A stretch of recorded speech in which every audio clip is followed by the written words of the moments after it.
The second act of high school football in Arkansas begins tonight as 7A Central Conference play begins for the Conway Wampus Cats. I'm Jeff Matthews. Thank you for watching Wampus Cat Football. It's brought to you by Conway Regional Health System on Conway Corp. Now tonight, as I mentioned, the Cats are on the road against the Griffins of Little Rock Southwest. Now 3-0 for the Wampus Cats, 0-3 for Southwest, but they are playing better football than they have the last several years. The conditions will probably be sloppy throughout the game tonight. We'll see how all of that plays out. When we come back, we'll visit with the guys who will call the game. Levi Gilbert and Tim Roach are the voices of the Wampus Cats, and they will join me next. Also, we'll have a visit with Trez Hammond. He's the senior in the Senior Spotlight, and Coach Buck James will stop by as well for the pregame show. All right, that's coming up next on Conway Corp Channel 5. Conway Regional has been the community's hospital for more than 100 years, providing high-quality, compassionate care. As our community continues to grow, we're growing alongside you to ensure all of your healthcare needs are met right here in Conway. Our award-winning team, led by board-certified interventional cardiologists and emergency physicians, delivers one of the state's best door-to-balloon times for emergency heart care when you need it most. So when you are facing a heart emergency, trust the care you will find down the hallway, not down the highway. The Conway Regional Health System pregame show continues. As you can see, I am joined by the voices of the Wampus Cats. And they're dry right now. In fact, they'll be dry all night because of the hospitality of Little Rock Southwest. But it is Levi Gilbert, it is Tim Roach, and we're excited about the conference season being upon us. Guys, we will get into that in just a moment. But before we do that, we had our week off, whatever. We missed football last week, but let's talk about those first 3 weeks of the season. Our non-conference part of our campaign, 3-0. Team looked really good for the most part, pretty healthy. What are your thoughts on the first 3 games? Yeah, I mean, you get through that schedule. Well, one, undefeated, which is amazing. I mean, that's where you want to be. And then, yeah, for the most part, injuries. I mean, we had an offensive lineman go out for the year, so that's a big bummer. But it's just been kind of like next guy up, and we got a little banged up. A few guys did in the Marion game, but that bye kind of came at the perfect time. Nothing too serious as we head into the conference game tonight. Some changes to the starting lineup, though, that's kind of interesting and not injury related. Just, some guys are having better weeks, and I kind of like to hear that. I mean, if there's going to be changes to the lineup, I'd rather it be because somebody else has stepped up a little bit and not because of injury. So it's been kind of an interesting few weeks, and it's been almost exactly a month since we've been on the road. So everything is just kind of feels weird, and then we've got this weather that we're going to deal with. I don't know. It just feels a little strange. I'm glad to be back, calling a game on Friday night. I will tell you that the non-conference schedule was probably just what Buck James ordered. We played 3 really good teams, and they all brought different things to the table. Both or all of them had different strengths.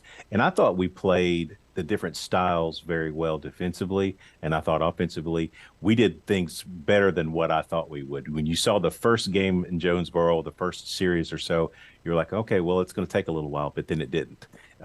They picked it up rather quickly, and I think that's a great job by your coaches, to be honest. The players have to play the game, but the coaches have to put them in good positions to be successful. And so I thought you saw, and Levi talked about it, a lot of different names out there.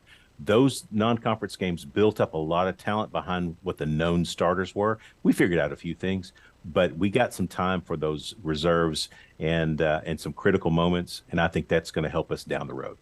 So down the road is down to Southwest Little Rock, as Little Rock Southwest. The Griffins playing host to us tonight. Now, what about these changes in the starting lineup? What can we be looking for? We'll meet them in a few minutes, but what can you tell us?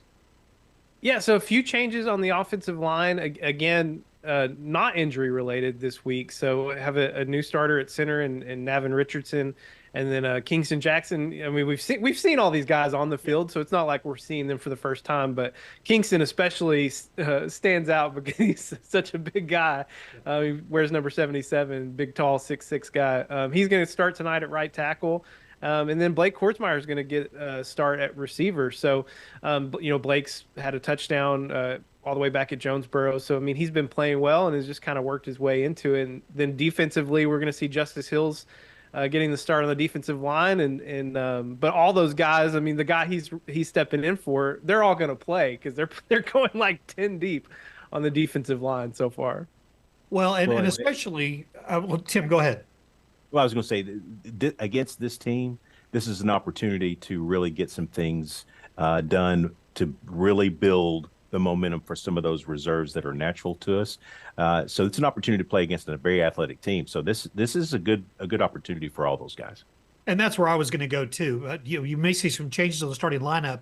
You probably won't see too many changes on who actually plays tonight. The likelihood is you'll see a lot of the same guys. The focus shifts now to conference. This is what counts. You've got the three-act play that we talk about, non-conference, conference, then the postseason. What are your thoughts going in and talking to coaches about the focus of this team going into these next 7 games? Well, it's a brutal conference that's just gotten more brutal this year. I mean, we lost Jonesboro and we lost Northside. Northside moved over to the West. Well, I mean, no offense to those two programs, but those were two programs that were kind of on the bottom end of our conference last year. And what we've added in is 2 private schools that are moving up into 7A and have championship pedigree behind them in 6A and in 5A in Pulaski Academy and Little Rock Christian. So this conference, the 7A Central, has gotten tremendously deeper. And we'll talk about Southwest a little bit. They're a team that's on the rise. They're improving. I mean, they've struggled the last few years since they became a program, but they are getting incrementally better each year. But just adding in PA and Little Rock Christian has totally changed. I think the top 4 that you see work their way out in this conference this year is going to look different than the top 4 we saw a year ago. And that's got to put your Wampus Cats on notice for sure. Well, we used to have, we call it the murder's row, that would happen normally in the middle of our conference season. It really shifts with the new schedule and with the new opponents. Shifts, we got to get through the first half, don't get me wrong, but we get to the back half, we have to play at PA, then we're home against Little Rock Christian, and then we have to play at Bryant. So every year, if the schedule stays the same, we're going to end up with Little Rock Christian, PA, and Bryant all to close out the season. This year may be a good thing for us in terms of where we are developmentally, all the new guys that are plugging in. Hopefully by that time, we'll still be healthy enough for us to manage through those 3 games, but it's also giving us a chance to get some experience building up to that spot. This is a tough conference. I mean, this is going to be, if you can get through this thing undefeated, hats off to you. It's going to be a trip.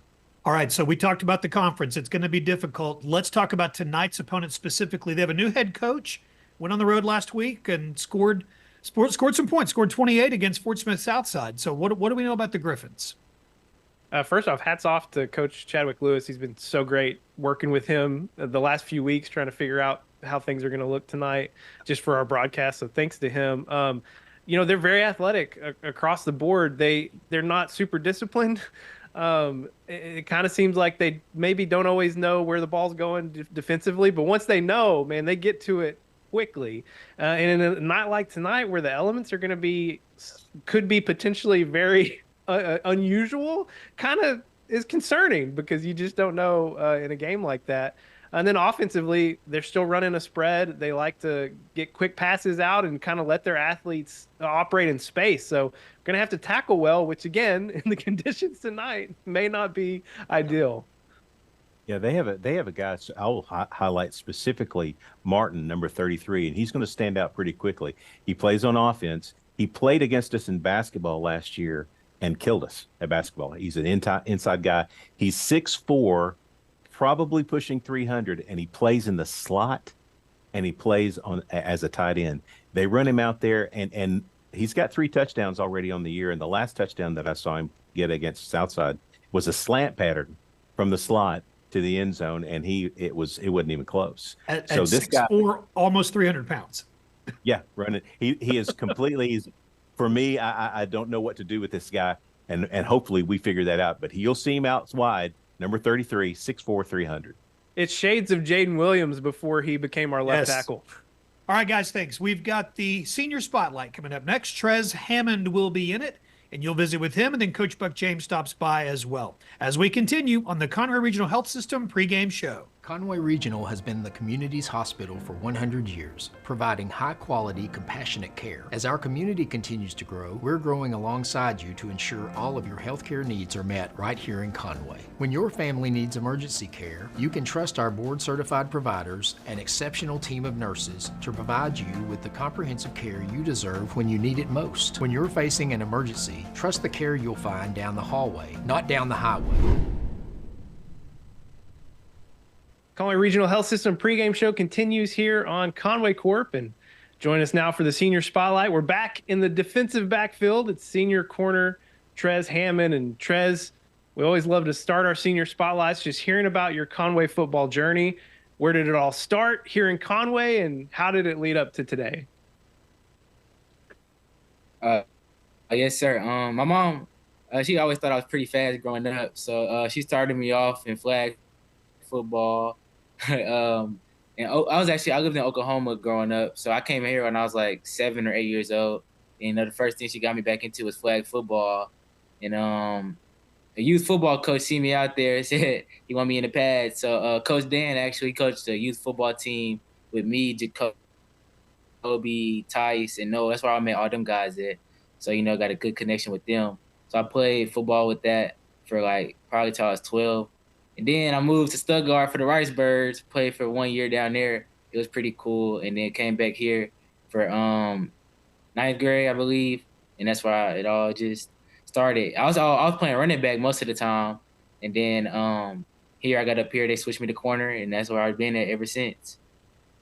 Well, speaking of that, yeah, darn good quarter, by the way. So you get an assignment every week, it seems like, to be the lockdown guy against the team's #1 wide receiver.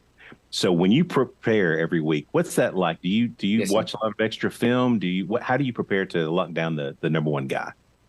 Going to that, you gotta always watch extra film. It's the #1 guy on the team. It got a lot going into it. They always tell me, I'm the got to be the key player. If I want to stop the key guy, that stops their whole offense. So if you stop him, it stops them, slows them down. So I do my best, the team depending on me. So I got to do my best to stop that guy, slow him down. Just like with the Marion receiver, if I slow him down, he made the offense. So that helps the team out, boosts us up. So yeah, it's a lot of going into it. Got to watch a lot of extra film on the guy. But, I like the task. I like the extra. Well, Trez, you also run track for the Wampus Cats and have excelled in that sport too. How does that type of training help translate to your performance on the football field? It translates really well. As soon as the off season starts, I go back to running track. Keeps me in shape, keeps me moving fast. And when I'm on the field, it's like no difference. I'm just moving. It makes me run. It makes me run way faster. Get the track and then get to translate it to football. So it's a great thing. It's a great way to keep going in the off season and keep your body in shape, keep like my speed up to date. So, Trez, you got a full secondary of seniors out there, and so you got a lot of new guys that are going to be coming up next year. What are you doing in terms of helping bring those guys up to speed and ready for their time, especially next year? You just like got to help them. Show them like what to do, like in big situations. Just got to be on their side. Even when they mess up, you just got to always be there for them. It's like hard coming because they mainly sophomores. So. It's like, I know I was there when I was a sophomore. I know like how it feels. So, you just got to be on their side, help them just like where they messing up at. You might stay at the time, just talk to them. Sometimes you just need to like just talk to them, not even about football, check up on them, see how they doing, how they feeling. So, just got to be there for them. You not always just be a teammate. You got to be like a brother to them. Like they come in as a sophomore, it's a big step for them. So, like I take them in like basically like my little brother. Quadrell, he took me in Tyson. So that's basically how I feel to them. So, yeah, I like it. He's senior Wampus Cat, lockdown corner, Trez Hammond. And let's be honest, when he's under the Friday night lights, probably the fastest guy on the field for either team. So, Trez, thanks for joining us tonight, and best of luck against Southwest. And, of course, best of luck for the rest of the season. Oh, yes, sir. Thank y'all for having me. When you choose Conway Regional, you're choosing more than exceptional care. You're choosing a healthcare provider that's deeply rooted in your community, where our doctors and staff are your neighbors and friends. With 9 primary care locations in 5 counties, We believe in building lasting relationships centered on trust and personalized care. Take control of your healthcare journey with us as your dedicated partner. Schedule your appointment today and let our family take care of yours.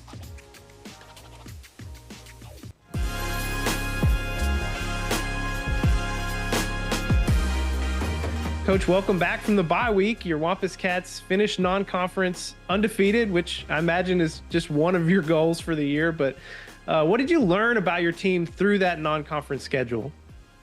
Well, I thought we played hard. I thought we were physical. And, I think we need to improve on the little disciplines that, you got to have in a football game.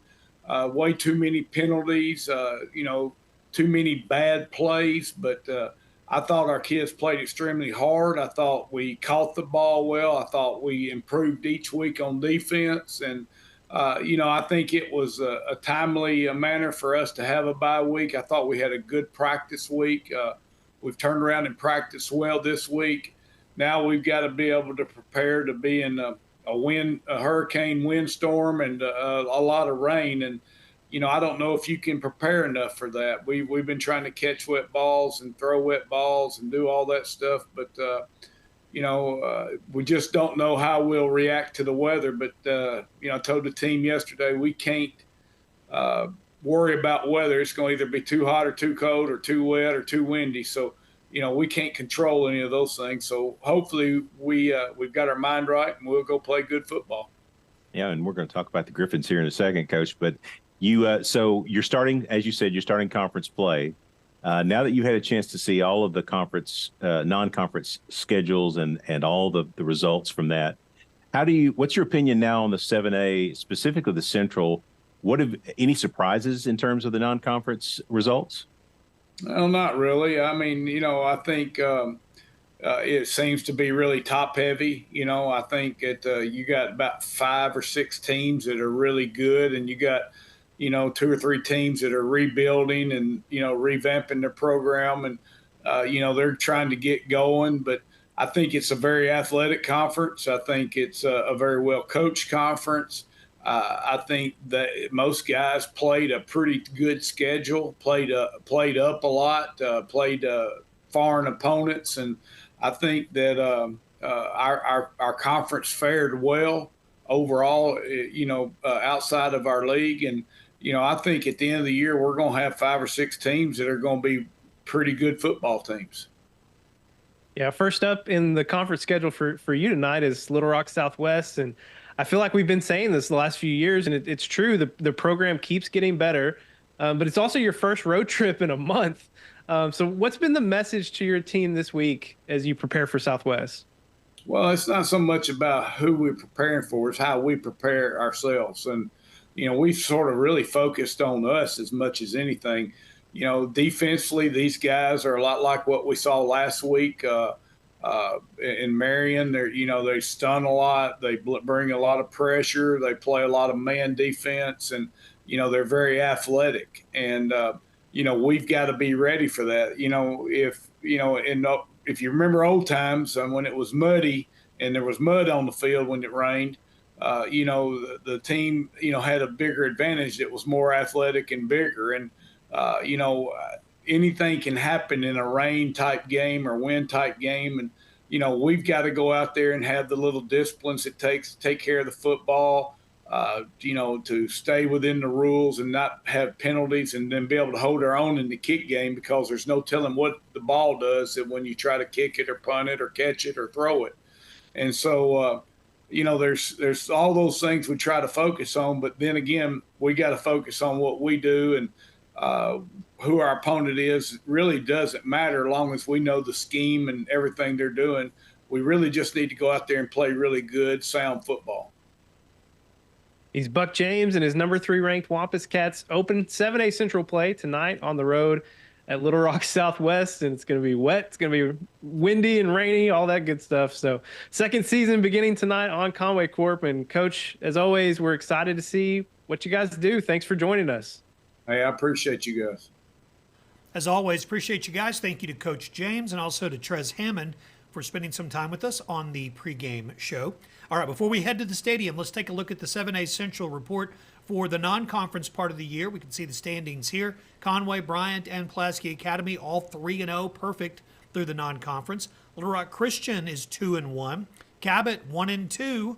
And Central picked up their first win in 33 games. A 33-game losing streak ended last week. Congratulations to Coach Anthony Robinson and the Tigers for their 21-7 victory over Rogers Heritage. North Little Rock and Southwest, tonight's opponent, both losing on the road last week. North Little Rock by 10 at Little Rock Catholic, and Southwest put 28 points on the board against Fort Smith Southside, but fell to the Mavericks. Tonight's games, Conway at Southwest, that's the one we're talking about and ready to go with. Central is at Bryant. PA travels to North Little Rock for their first 7A Central game.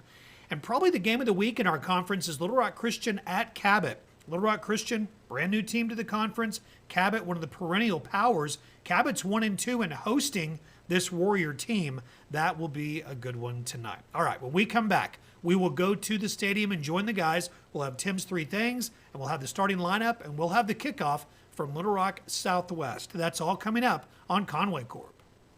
Conway Regional has been the community's hospital for 100 years, providing high-quality, compassionate care. As our community continues to grow, we're growing alongside you to ensure all your healthcare needs are met right here in Conway. When your family needs emergency care, you can trust our board-certified providers to provide you with the comprehensive care you deserve when you need it most. When you're facing an emergency, trust the care you'll find down the hallway, not down the highway.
Good evening and welcome to a soggy Griffin Stadium here on the campus of Little Rock Southwest. I'm Levi Gilbert alongside color analyst Tim Roach, and here on the Centennial Bank booth cam. And tonight, the second season is upon us. 7A Central play kicks off tonight for your number 3 ranked Conway Wampus Cats. Yeah, this is the most important season, right? This is where it starts. You want to get off with a win, and that's what we're looking to do tonight. Now, Tim, before we get folks prepped for the Griffins, it's been 2 weeks since your Wampus Cats have played a game. Been almost a month since they've played on the road, but coming out of that non-conference schedule, Tim, what has stuck with you the most out of those results? Well, I think offensively we did what we wanted to do. We started off slow in Jonesboro, but then from that point forward it's been brilliant. And then defensively we've been the same thing we saw last year, just flying to the ball. Now we got turnovers. That's going to be fun. Now on to Southwest to open the 7A Central schedule. Southwest is a program that has struggled to find success since its inception in 2020. The Griffins have only won 5 games over these last 5 years. But Griffins have a new head coach this season in Chadwick Lewis, and they are improving under the new head Griffin. Conway's never lost to Southwest on the football field. How do we keep that streak alive? That takes us to Tim's 3 things. We need to be able to dust off the rust of the bye week. That's going to be one of the most critical things, is how do we respond out of that. Secondly, we want to make sure that we jump the quick routes. You're going to see them throw the flats a lot. Lastly, we need to make sure that what we've been doing so far on special teams is dominate. We need that to continue. Now, the good news for your Wampus Cats coming off the bye, and you heard Coach James say it in the coaches show, Wampus Cats have had 2 good weeks of practice, so hopefully there's not much in terms of rust. And Grayson Wilson is nearing a milestone tonight. He's 204 yards away from 1,000 passing yards on the season. Now, this guy's been absolutely brilliant, and not only with his accuracy as a passer, he's running the game very well and a good leader on the field. He's the real deal.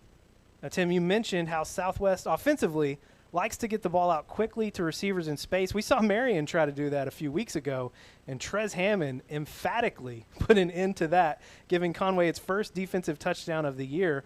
It wasn't just the first; they got a second later. But that's got to be weighing on the minds of the Griffins tonight. Yeah, I think so. We're so fast out there on the edges. It's going to be hard to get that done. They're going to have to block it well, but we have also got to protect going long. They don't get a lot of time to throw the ball deep. We've just got to make sure that we're real tight on the coverages out wide. And special teams has a real opportunity to make an impact tonight, from the return games to the coverage teams. A lot of opportunities for special teams to we tackle so well and we hit so hard that I think, especially with a wet ball out there, there's an opportunity to make some things happen on special teams. I like us on special teams. That's a Buck James special. It's Conway and Southwest tonight to open up 7A Central play. Let's go ahead and take a look at the starting lineups for your Wampus Cats.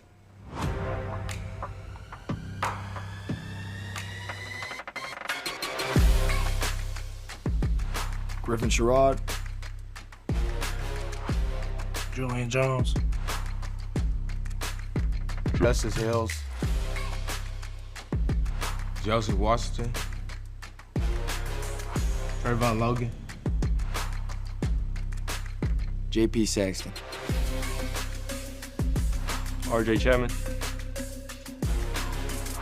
Trez Hammond, Tyus Carr, Jacoby Wade, Noah Files,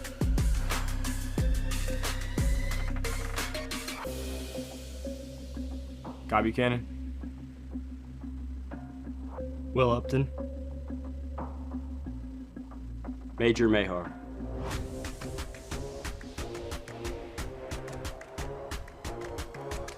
Isaiah Bowman, Derek Somerville, Nathan Richardson, Kyler Facer, Kingston Jackson, Max Owen, Blake Kordsmeyer, Cambrian Blackman, Adley McCray, Trey Harris, Grayson Wilson. So a few changes of note in the starting lineups tonight. One defensive change and 3 changes on the offense. Looking at the defense first, Justice Hills getting the start at defensive tackle. So we've seen a lot of Justice this season, so nothing new there. And, guy he's playing in front of, he's going to be playing a lot tonight too. So just some battles going on during the week in practices. And then on the offensive line, we've got Kingston Jackson starting at right tackle and Navin Richardson starting at center. And Navin, I'm going to say your name right. I've been saying Navin, and I'm sorry about that. I'm going to say Navin from now on. And then the other final change on offense is Blake Kordsmeyer getting the start tonight at receiver. He had a touchdown back in week 0 at Jonesboro. And all these guys have been playing. Oh, yeah. So, the thing about it is that when you go through the non-conference like Conway did and you play as many people as you played, this is a good spot here as we start conference play to put some new guys in there. Yeah, love to see it. Now, hey, we are dealing with the effects of Hurricane Helene, right? Helene, yeah. And the Wujihara effect. I don't know if I'm saying that right. Yeah, I'm going for it. Yeah. It's brought some rain and some wind over into central Arkansas today, and we're you can't see it super well in the shots right now, but just trust me, it is raining and it's pretty windy right now. Yeah, it's the elements are gonna. It's the great equalizer is that we don't have a crowd mic either. Because of that, right? Glad you brought that up. Fujiwara means we don't have a crowd mic tonight because thankfully we're inside here on the home side at Southwest. We're very thankful for that, but unfortunately it means because of the rain, no crowd mic, and we're not outside under a tent so that you can't hear the crowd from our mics. So that's just how it's going to be tonight. Wampus Cats kicking off to start the game. Southwest taking it in around the 10. Tackle finally made just past the 20. And Southwest will have the ball first here to open up 7A Central play. Yeah, you had 2 Wades out there. 2 Wades? Yeah, 2 Wades in on the tackle. Jacoby Wade. Jacoby and his brother Stephon. Wade. Yeah. You mentioned Tanner Harris and Cameron Parker, but you could have mentioned Stephon Wade on these special teams as well. No. He does well on defense as well. He'll play wide out. He'll play the wide linebacker as well. So it is he's going to be playing. You're going to see and hear his name a lot as we go throughout the year. Southwest will start from the 24. Chase Forte back at quarterback for the Griffins. We'll hand off to start. They'll pitch it on the reverse. Conway, no containment on that side. They're going to pick up close to a first down at the 32. Yeah, Trez stayed home. We did lose the edge there, but Trez, luckily for us, stayed at home. That's a tricky play in this weather to try to pull off a reverse like that. They were able to get it done. Gain of 7. It'll be 2nd and 3 upcoming.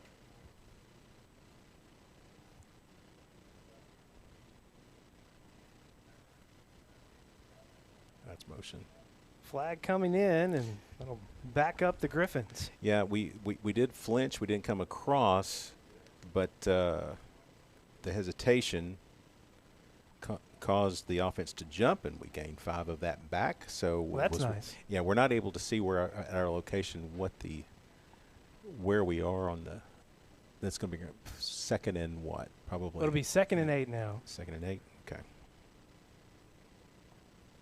Now right there in the slot on the upper side, that's the Martin guy. That's 6'4". They hand off to, I believe that's Robinson in the backfield. Nowhere to go. Yeah, big push that time. A lot of guys in there. Joseph Washington was in there as well, kind of leading the charge. They will try to run the zone, their zone run occasionally. They struggle a little bit with blocking that out, and especially with a big defensive line like we've got, that's going to be tough. Loss of 1. It's 3rd and 8. Now, they do run hitches, and, again, they've got number 33 in the slot on the upper side. That's the 6'4" guy that I was talking about earlier. He's a big dude. He's a mismatch for us. Montrell Martin, who you're talking about. They look in that direction. Jacoby Wade says, no, sir. Great play by Jacoby. Jumped the route, got his right hand in, but they were going for him. You wondered, who would we line up against 6'4" Montrell Martin? And Jacoby Wade knows no size barrier. He's all football player. That guy doesn't matter what you're bringing. Jacoby brings got enough to take care of it. So 4th down and 8, they'll bring on Makai Muhammad. Now this guy was the quarterback for them, and it was hit. Southwest going to jump on it around the just past the 20 at the 21. So great field position here for your Wampus Cats. Special teams. You talked about it. And I could tell with the South Fort Smith Southside game, they struggled a little bit. They had a couple blocked against Southside. The speed of there are two things with that. The speed of the snap was a little bit slow, and they only go back about 10 yards. Normally they go back 15, and so it's close to the line of scrimmage, and we took advantage of that. So short field for your Wampus Cats. Max Owen in motion. Max comes into that H-back spot. I'll hand it off to Trey Harris. Trey trying to work the left side. Might have gained maybe 1. Yeah, maybe. And Southwest did a great job up the middle there. It's good to see, by the way, Trey Harris back. He left the Marion game before half with a rolled ankle. It's good to see him back. 2nd down. They give it to Trey again. Trey got through 1 tackle, got through another, pushing forward. It's going to get close to the 15. They'll mark it at the 16. Now they run a base 3-4, but they do all kinds of stuff, and Coach talked a little bit about that in his pregame. But they run blitzes as well. They come off the edge. 3rd and 5. They get the pass out. That's Alex McCray. He's going to be down just short. Conway going to hurry it up. 1st and goal from the 1.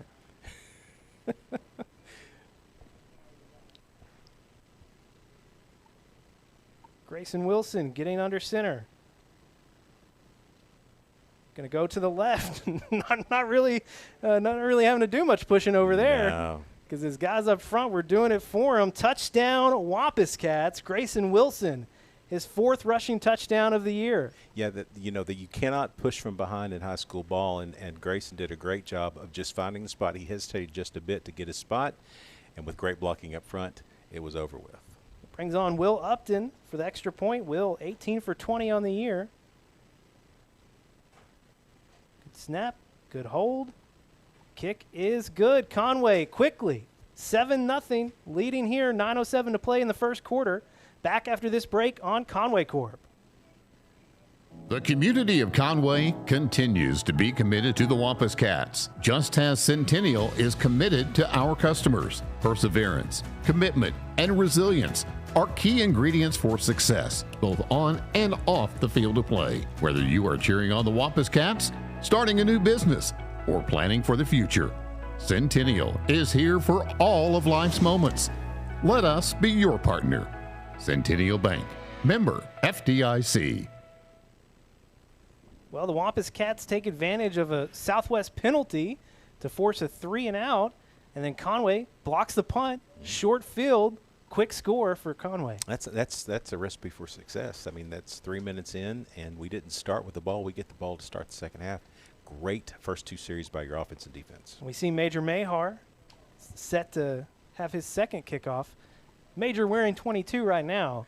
You might see him wearing 7 a little later. We had a little mishap 2 weeks ago when he came in wearing 7, and we thought he might be another player. You can't have two of the same number on the same side of the ball, and that's what was happening. There was another, I think it was McJoy that came in, and so you can't have both of you wear 22. It's illegal. Kick is away. Wampus Cats up 7-0. Southwest taking it around the 9. Back towards the middle of the field into 3 Wampus Cats. Tanner Harris, one of them in there. Cameron Parker, the other. You talked about both those guys. I'm going to tell you something, too. J.P. Saxon is a beast out there. I mean, he runs the show defensively. He's our middle linebacker, helps make all the calls. But he's a beast on special teams. I love the way he runs the field. J.P. leading the team with 18 tackles. Give him 19 now. At least. He might add a tackle on the last offensive possession for Southwest. Isn't it good to see? I mean, Major James is in the ballgame now. It's just great to see big defensive linemen for Conway. It's something we haven't had a lot of, but, boy, it looks good now. Handoff here on first down. Ball came loose. Might have fallen right back into the arms. J.P. Saxton with the hit, number 33 there. The ball came straight up to Keis Robinson, and then it just came right back down to him. Yeah, it's unfortunate for the Wampus Cats, but boy, what a big hit by JP. It looked like he had a little bit of daylight there, but he ended up with really half a yard gains, not much, if anything. That's probably right. Second 10. Yeah, no gain, so 2nd and 10. They'll give him 1, so 2nd and 9. All right, give him 1.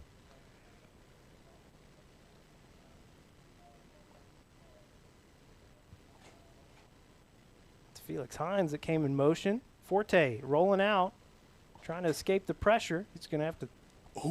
I thought he was throwing it out of bounds. He almost threw it to Trayvon Logan. Oh, boy. I mean, Logan was right there. And did the flag come out? No, yeah. They got a flag out. I don't know that there was anybody over there. But, you never can tell. It could be defensive as well where he threw it. It came from the side judge. And the flag is laying basically at the 30-yard line or 28-yard line. So they're discussing it, but they're discussing it like it's a grounding. A lot of different angles in play because he was outside of the box. And again, no crowd mic tonight with the weather being what it is. Nowhere. Ineligible downfield. All right, so the play took too long. We had it covered up in the flat. And the play took too long, and also they called grounding. Okay, so you got both of them. So with the grounding, that'll be a loss of downs, right? Yeah, you don't take the first penalty. You definitely take the second one. So it's from where he threw the ball, and it's loss of down. So it's like a sack. Wow. So they walked it all the way back to the 10. Yeah, that's a big loss. That brings up 3rd down and roughly what is that? About 20. Yeah, or 19. Yeah, getting close to it. Yeah. Now. If you step back too far, there's somebody losing the hat with the wind. Is that one of our guys? I don't know. But I think it is. It's one of our guys. But now you're going to have to either run the ball here to make sure that you can at least not put yourself back in the end zone, because we've been getting to the quarterback and pretty we've already quickly. Blocked one punt too. Yeah, So. I know. There's a no-win situation here that I would expect to see a run or a quick hitch here. Maybe the quarterback keeps it. I think that's Robert Cooper in at running back. He's one of their bigger running backs, right up the middle. Yeah, good tackle there. Swallowed up by Kanate, number 93. Yeah, that's great tackle. Also in there, number 17. Trayvon Logan. So good push by your defensive line. They didn't get much there. That was gain. That was just trying to get something out of it. Now again, they snapped the ball. They did in the last time, and I'm just going to check and see how far he goes back. They're snapping it from about the 11, and he's standing it's a 10-yard right at the 1. Yeah, it's a 10-yard snap, and you normally get 15. Muhammad does get that one off. That's the best punt I've seen. Yeah. Flag coming in as Jacoby Wade takes a hit. Yeah. That'll be fair catch or catch interference. He got Felix Hines with the hit. Yeah. Pretty easy call there. It almost looked like the ball hit Jacoby, but the flag will make that a moot point. Yeah. They hit him before he had a chance to catch it. Try and see where they mark this thing off. Rain, pretty heavy. You can't really see it on your screen, but boy, you look up at the lights in, here, and it's coming down. The wind pretty steady as well. The people in Florida would not like you calling that this is really coming in strong. Well, okay, fair enough. But give you that. And your Wampus Cats have only attempted one pass. That's you can see it there, man. 12 miles per hour. Alex giving us the stats on the wind stats. Yeah, kick catch interference, basically. So it's a 15-yard penalty from the spot, and it puts it down at the 24-yard line. That's where the Wampus Cats will start their second possession.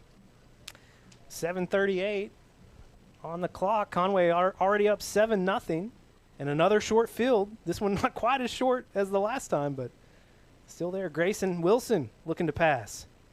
Under pressure, flushed out. He'll keep it. He'll step out of bounds inside the 20. Listen, good coverage by Southwest downfield, but that's a fantastic spin out in the pocket. Rolling to his left, he looked like for all the world he was going to step to his right, spun back around to the left, got outside. That's a brilliant play by Grayson. Gain of about 5 makes it 2nd and 5. We'll give it to Trey Harris. Trey found a little seam up the middle, just off the left side. That's going to be enough for a first down. It is. As he got it down to the 13. Running with an H-back, so Harris is in there as the H-back. So Tanner Harris. Yeah, Tanner Harris. A little strong. Give it to Trey Harris again. Over on the left side, going to pick up about maybe a yard. Yeah, they're doing, again, Southwest is. They played Southside last week. No. They are very athletic and big inside. So, I mean, it's a battle up front. There's no doubt. We've got to create some holes. But they'll do some blitzing, and if they do that, we'll pop one here shortly. Gain of 1, 2nd and 9. Wilson looking near side. And he found Cambrian Blackman. What a play from Cam. Wow. Touchdown, Conway. Stepped inside. Way to go, Cam. That's a great route. Great throw. And a great, by the way, great block by Trey Harris here off the edge. Look at that. Rain, no problem for Grayson or Cam. Mm-hmm. 3rd touchdown, receiving touchdown of the year for Cam Blackman. Nicely done there. Good step in. Snap is good. Hold is good. Kick is good. Conway, 14-0, 6:24 to play here in the first quarter. Man, another look at that. Yeah. Back after this break on Conway Corp.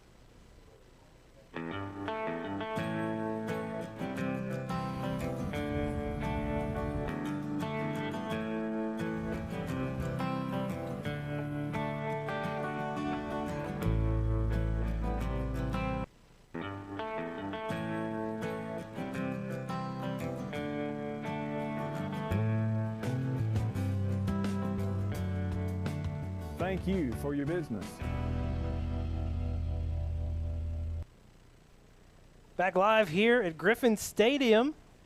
Start of, it's not the end of regulation. We'll just say that. Chris Jordan doesn't look happy about the score. What's going on, Coach? There we go. He put the time up for us. There we go. Still in the first quarter here, about 6:24 to play in your Wampus Cats.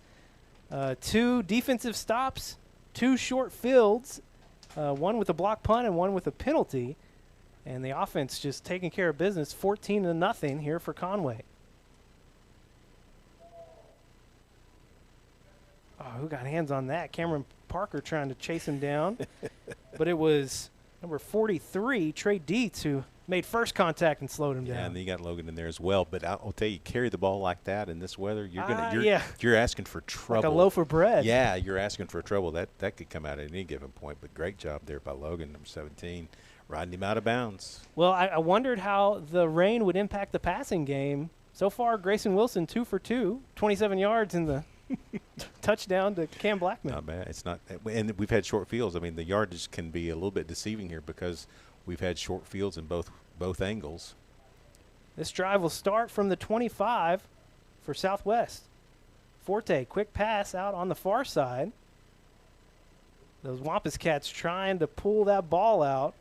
Trayvon Logan in there and Tice Carr in as well, number 4 and number 17. Yeah, this is the quick hitch game that they like to run. They do a lot of it. Now, the thing about it is you think, okay, well, you're going to have a problem eventually. They're going to go long. They don't throw the ball long very much at all. Yeah. I mean, when they go long, it's like 15 yards long. So you got to be careful about it, but you want to jump those when you get a chance. 1st and 10 from the 35. Well, hand off, hit quickly by Trayvon Logan. And then RJ. No gain, maybe a loss of 1. Yeah, Chapman comes in and blows it up after that. Great job by your linebacking crew. They were blowing that up very quickly. Good job, RJ and Logan. They keep trying the middle of the field, Levi. Yeah, that's okay. Is that a sneeze? That was. Okay. And I pulled something last night in my abdomen, and every time I cough or sneeze, it's very painful. That's a bad deal. 2nd and 10. You might hear a little tinge in my voice moving forward. I think you'll be okay. They're trying the middle in their zone, and there's really nothing there for them. So they're gonna have to find a way to get to the edge to be successful. Hard to tell with these numbers, but that's Chase Forte in at quarterback. Over the middle, Noah Files, number 29, wrapping it up quickly. Yeah, and that's Martin on the catch, 33. He's the big dude. But great job by Noah. Just came in there and stuck him. It was very minimal gain. Brings up 3rd down and about 7. 4:30 left to play. Clock ticking here in the first quarter. It's 3rd and 6 upcoming. Still out of the pistol. Tried to get some of it back. Trying to get us to jump. Nothing doing.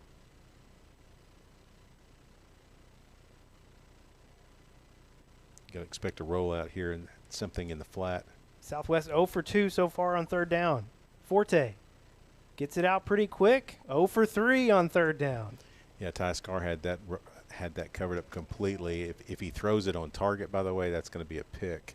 So actually an okay pass just to keep that away from the defense. We've been talking about it. Coming into tonight's game, this Conway defense has held opponents to 24% conversion on 3rd down, 8 of 33 coming in to tonight's game. So this tells you where it is right now for them. They are still on the offense, and they're on their side of the field, 4th and 7. Forte passing on 4th down, unloading here on the near side, and it's picked off by Jacoby Wade. Jacoby, his first interception of the year. Nicely done. Jacoby played the ball so well right there. Jacoby's got to be thinking, where's that been? He had a couple in Jonesboro that he dropped, and hadn't had the ball thrown to him very much. And the one time they go there, he gets it. Bryson Williams got the Wampus Cats' first interception 2 weeks ago against Marion. And Jacoby Wade getting Conway's second, his first of the year. Little wrestling action going on out there. They could have called a penalty there, but that was Martin again, the big guy, and Noah Files did a great job of riding him down the sidelines. Wampus Cats will start this possession from the 32. Grayson looking to pass on 1st down. Over the middle has Alex McCray. McCray hauls it in. He will not be caught. Alex McCray, touchdown. It's every week with this guy. What is that? Dropped it on a dime. Watch this throw. Plenty of protection by your offensive line. Boom. Just no chance for Southwest there. McCray just outrunning everybody. Great. 4th touchdown in the air for McCray this season. Now well over 300 yards receiving on the year. Man, that is so impressive. Those long balls, and it's not that's the old Jackson Anderson route. It is. Love that route. Kick is good. 21-0. 2:52 to play here in the first quarter. Back after this break on Conway Corp. At First Security, we've been investing in our home state since 1932, growing deep roots and even deeper relationships. We're part of Arkansas. It's part of us. Today, we put all of that history and stability to good use for you, pouring our resources into the people and places we love best. Arkansas communities, Arkansas families, and Arkansas futures. First Security. Think better. Well, 3 offensive possessions for your Wampus Cats, 3 touchdowns, 3 for 3, and 3 defensive stops as well for your defense. Everything going well so far. So far, so good, and we want to keep that going. But that's the longest drive of the night, and it was right at what, about I think 75? It was a 60 yards. 60 yards. And here's the deal: it took one play. The longest drive took just one play. Great protection by your offensive line. Just an amazing pocket there. I mean, he could see the entire field. No issues there. And you had a great route. You had Jacoby out there wide as well, running his route, cleared out one guy. All Alex had to do was beat his guy. They had man coverage, and it was over with once Grayson dropped it right on top of him. I'm pretty sure it was 60 yards. We'll get the final number from stats here in a bit. Southwest will start this drive from the 35. Forward motion will be marked back at the 35. Yeah, again, good coverage by your special teams. Get a good look there of the Joneses and Washington as well as Major James. 68 yards. See, stats helping out. Yeah, it was longer than. I'm glad I didn't call it because listen, I'll be honest with you. If you can't tell, we're not really. We're calling the game from a monitor, basically. Yeah. And we can see the field a little bit. We are appreciative to be dry, though. I will say that. And, yeah, we can see the field a little bit, but it's an interesting setup for us tonight, but happy to be bringing it to you live on Conway Corp. Nowhere to go. Chased down from behind. That's Juju Jones. Ooh. The ref is right there. Yeah, throw a little punch there to get out of there. I guess a little frustrated. He's allowing a little frustration. Wow, okay. But my goodness. All right. That was not very cool. Interesting. That's two plays where they could have called a. We had the sportsmanlike, but. I don't know what that move's called. The rest of that wrestling move that Montreal tried on Jacoby Wade. Loss of about 4, or they'll call it loss of 3. 2nd and 13. Upcoming. You got a big weapon out there, and they've tried to go to him a couple of times. In Martin, number 33, in the slot above, to the top of your screen. Oh, good job. And off on 2nd down, Zion Williams, number 72, got there first. Man, Zion's been having a great season so far. Yeah, he really has, man. He is. He's built. Look at that number 72 right there. He built like a football player. He's built like a defensive line. He's got that kind of the attitude of a defensive lineman as well, and so that doesn't hurt you at all. They pick up about 3 yards. It'll be back to the original line of scrimmage, 3rd and 10. Southwest bringing 3 receivers here to the near side. Got Forte and Devin Floyd in at running back, number 5 for Southwest. Closing in on a minute to play here in the first quarter.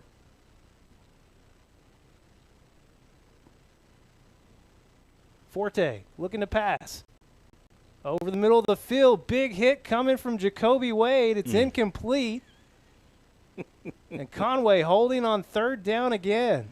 That's going to send a message if you want to cross in front of our safeties and with our linebackers. I mean, you're looking at a lot of pain if that's what you're going to want to do. You're going to see some short reaches for the ball, some alligator arms, as they say.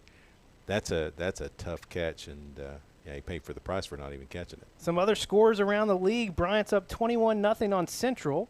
PA up 14-0 on North Little Rock, and Little Rock Christian and Cabot still scoreless, all in the first quarter, thanks to Jeff Matthews for those scoring updates. Mohammed gets another punt off here.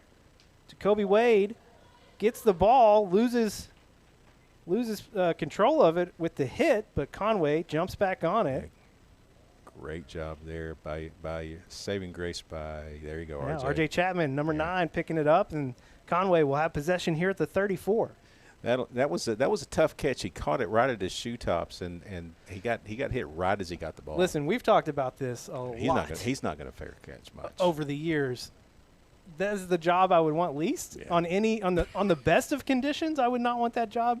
But on a night like tonight, with the rain just pouring in, it's not a job I would want. Yeah, that's a funky kick coming off of Muhammad's leg there, and we got to do a better job there. I'm sure that Jacoby's getting some coaching on the sidelines about that one. 2 receivers to each side for Grayson Wilson. He'll pass on first down. Has Cam Blackman. Blackman hauling it inside the 35. What a pass from Grayson Wilson. They'll mark it at the 34. The sophomore is just fantastic at these routes, and he makes all the tough catches. That's a deep ball there. If he adds that to his repertoire, that's going to be tough. Handoff to Trey Harris, working the right side, going to pick up 1, maybe 2. We're going to pop one of those here shortly. I mean, they're trying to send everybody through to try to put some pressure on Grayson, but also to try to stop the run, and that we've run into it a couple of times. We're going to pop one here shortly. 2nd and 8. Grayson looking on the far side. That was Carter Crow in a fight there. The defensive back getting there about the same time, and lucky that wasn't picked off. Yeah, that one kind of spun out a little bit differently there, and the timing was just a little bit off. Brings up 3rd and long for about the first time that I can remember. Is it 3rd and long? Second, yes, 2nd and long. Third and about 9. That's an interesting. 3rd and 8, they'll call it. 8 seconds on the clock here in the first quarter. Interesting PA move there by yelling 3rd down as we're setting up for the play. Trips to the far side. Grayson looking near side. Alex McCray coming back. Flag coming in.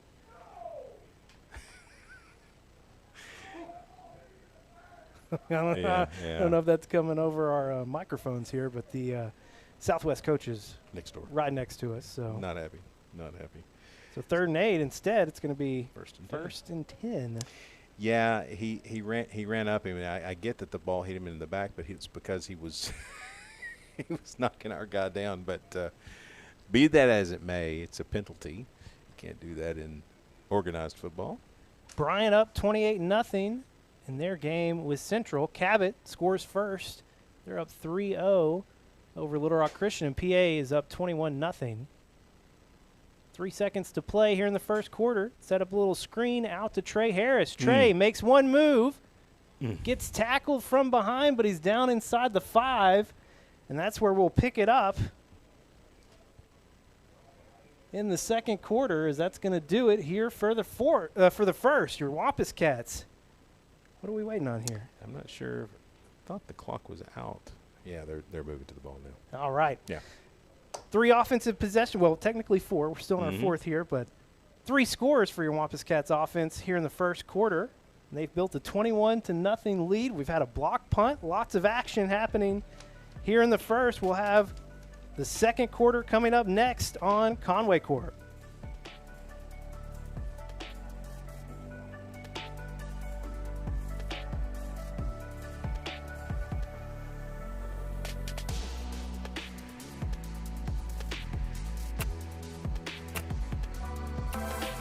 You don't wake up thinking about internet speed, electricity, reliability.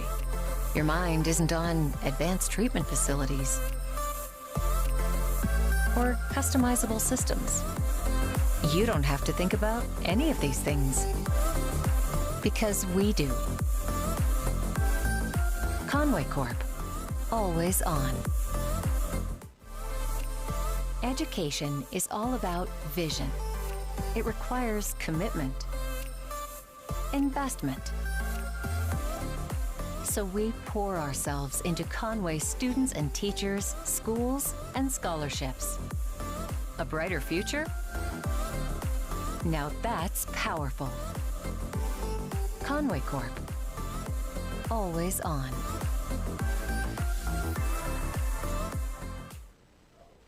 Back live here at Little Rock Southwest. Been a one-sided affair so far. 142 passing yards for your Wampus Cats. Grayson Wilson 6 for 7 for 142 and 2 touchdowns. And what's been less than ideal environment here with all the rain and wind, but no problem for Grayson Wilson. And got 20 yards rushing for this Conway offense. Trey Harris 5 carries for 15. What do we do? Are they? Did we score? We did score. Okay, well we missed See, that. I didn't think they gave it to him. I didn't think he scored either. Okay, well apparently we scored. They decided during the break that we scored, and we're kicking the extra point. Way to go, Trey! Love it. All right. Did we miss a play? What happened? Oh, okay. So I guess we missed a play. Okay. That would make more sense. Do you know what happened, Alex? For Trey Harris? Okay. It was a run. Hey, I'm talking to you, Scott Taylor, back home. It was a run for Trey Harris, a touchdown run. That would be what? Let's check it out here. His 5th rushing touchdown of the year. Well, I don't know what happened on that play. I can tell you that the play before that got him down to about the 1-yard line, Jackson Warlow had a great block on the edge, number 73, just a phenomenal block. Stayed with his block all the way to the boundary, ran his guy all the way out to the sidelines, and you got to love to see your offensive lineman making those kind of blocks, staying with him and not getting the hold. Short kick as we get into the second quarter here. It is taken in by Southwest. They'll start this drive at the 43. Yeah, that's the shortest kick we've had tonight. Tried a different angle. We're trying some different pooch kicks with Major. He's got enough leg if he wants to get it down towards the goal line, but we're working the different pooch angles, and that's probably some practice for what's upcoming.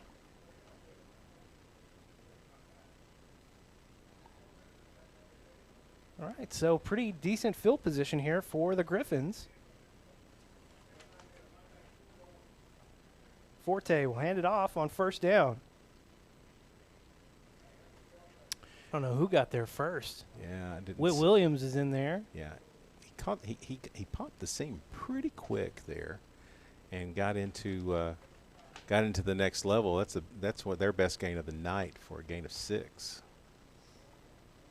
Cam Sims, number 45, he's in now on the defensive line. Expect to see a lot of guys tonight. Things continue to go as they have. Second down here for the Griffins. Forte looking here near side. Pass a little too far on it. Had double coverage with Jacoby and Trez both right there. Yeah, the long pass is not necessarily their greatest strength in that, but they've got to do it every once in a while to keep us honest. Because if you start throwing everything short, we are going to jump one and take it to the house. So you got to keep us honest, and that's not a bad play. You've got to pick this up. This is 4-down territory. I mean, if they were going to go for it on 4th and 7 from their own 40, this is definitely 4-down territory. 3rd down and 5. Nice got job. Conway maybe showing blitz here. They didn't jump, and they got almost to the ball there. Nice job staying back. J.P. Saxton and Whit Williams in the middle of your shot there at linebacker. I'm thinking they called timeout. Southwest calling their first timeout. We will take it with them as well. Back after this break on Conway Corp. Conway Regional has been the community's hospital for more than 100 years, providing high-quality, compassionate care. As our community continues to grow, we're growing alongside you to ensure all of your healthcare needs are met right here in Conway. Our award-winning team, led by board-certified interventional cardiologists and emergency physicians, delivers one of the state's best door-to-balloon times for emergency heart care when you need it most. So when you are facing a heart emergency, trust the care you will find down the hallway, not down the highway. Coming back live, get a look at this play to Trey Harris. Yeah. That he did get down, I guess, down to the 2, and then he finished it off. Yes, give it to him again. With a touchdown run. That got us to 28 points. There at the very end of that play, you saw Jackson Warlow outside what I was talking about. He took his guy all the way to the sidelines. Great job. 3rd and 5 after the timeout. Hines in motion.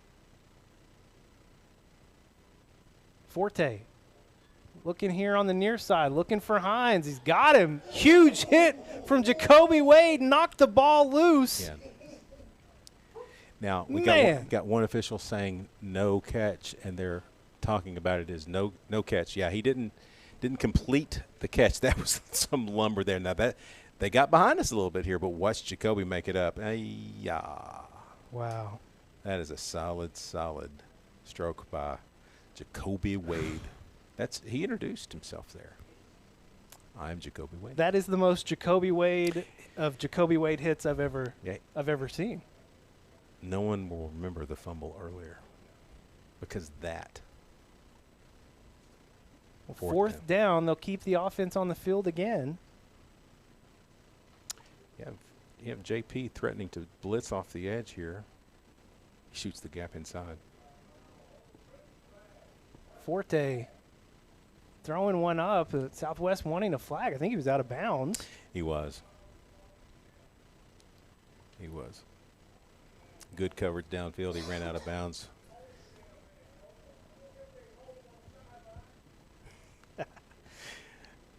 If you're not in the field of play, I think maybe he's saying we're listening to the coaches that are fairly vocal, which is okay. I totally get that, by the way. That we were holding him while he was out of bounds, and I don't know that I can't argue with that. Yeah, I mean, it did look that way. Okay. Conway will take over at the, 48? Mm-hmm. Of Southwest. Waiting for the white hat. He was explaining the situation. And our first look tonight at Amari Davis. This is a guy, again, not the tallest guy in the world, but that has nothing to do with how he runs. He runs very big. I've got a great Amari story. I don't know if I've told it yet on air. Grayson passing on first down will be incomplete. So a couple Sundays ago, went to the movies late, as I tend to do, and buying some popcorn. Guess who got my popcorn for me? Amari Davis. Yes. It's like, Amari, it's pretty late, bud. What are you doing? You need to go home and sleep. And I'm guessing he gave it to you very strong. Oh, he did well. Yeah, I appreciated it. 2nd and 10, Amari gets the handoff, stays on his feet, and he's going to pick up about 5. Really good run there. Got past the point of contact. And yeah, I don't know that I've seen Amari go down after first contact yet. He's one of those guys that seemingly enjoys that whole process. Blitz. 3rd and 5. Grayson gets it out. Cam Blackman just out of the hands, just out of the reach, really. Cam Blackman, but you got to think we'll probably keep the offense on here. Yeah, we will. They are blitzing. They're coming strong. They're coming hot to get to Grayson, and boy, he really threw that ball well. Just couldn't quite get it there. Now you've got Jaden Gaines coming in. Max Owen is down here. Cambrian Blackman is on this side of the field, and I think we're Alex McCray on the other side. Alex needs to get onside. There you go. It'll be empty for Wilson. Bringing a lot. Someone's got to be open. Incomplete on 4th down. That was what? That was Trey Harris, I think. really good throw there. It was kind of almost like a back shoulder kind of throw, but they're bringing some pressure, man. And so the long ball he has thrown on target. It's just it's a competitive spot there with the defender. They did a great job there.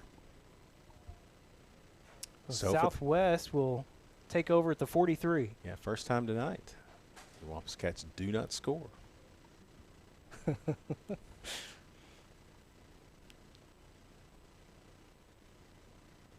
Got Wade in at middle linebacker now. Stephon Wade. Yeah. Parker's in at wide linebacker. Forte gets it out quick over the middle. Montreal Martin. Noah Files there. Pulling him back. It will be enough for a first down as he got the ball to the 45. Wow, he's a big dude. He's just a big dude. It took the whole secondary and linebacking crew to get him down.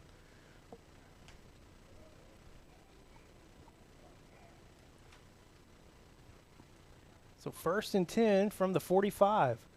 Boy, they're stacked in close. Trips are set up right off the line of scrimmage. Ooh. Forte loses control. Get it. They're going to call it incomplete. Incomplete pass, man. I looked to me like he was losing control before it came forward. He was trying to do – that's a weather-related problem. He was trying to double clutch it, and I thought he lost control on the first move, but not the way the call went. And Juju Jones was right there. He saw scoop and score in his eyes. Had 2 of those 2 weeks ago against Marion. Yeah, Sherrod and Trez. Instead, it's 2nd and 10. Robert Cooper in the backfield with Forte. They give it to Cooper. Gets away from contact here on the near side. Nice gain for Robert Cooper and another first down for Southwest. Yeah, he got to the edge pretty quickly. That was well blocked on the edge there. And once he got outside, we had nobody there, nobody home.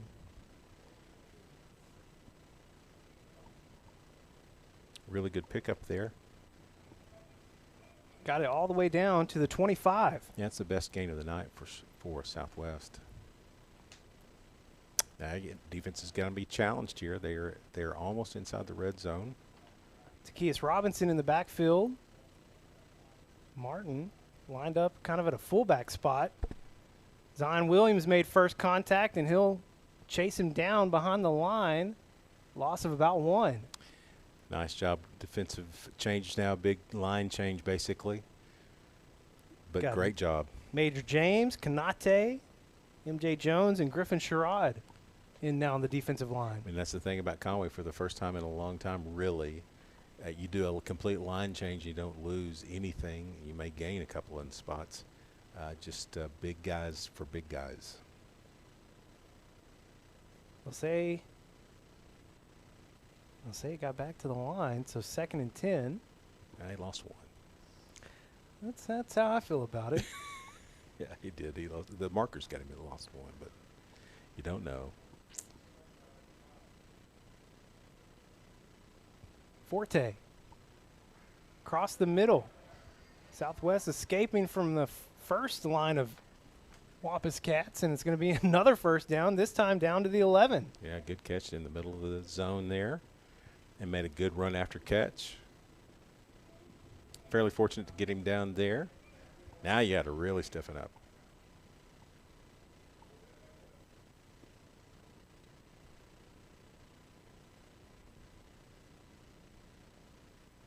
A 1st and 10 from the 11. Forte looking for the end zone. Noah Files right there, knocked it away at the last second. Wow. Great job, Noah. Got turned around a little bit. Good throw there. And Noah just right on top of him and able to strip it out. He actually had his hands on it pretty well, and then Noah reached in with, looks like with one hand, and the other hand bandaged up pretty good. It was Kylan Fudel. Looked like it was about to be 6 for Southwest, and Noah Files kept that from happening. He said no. How about no?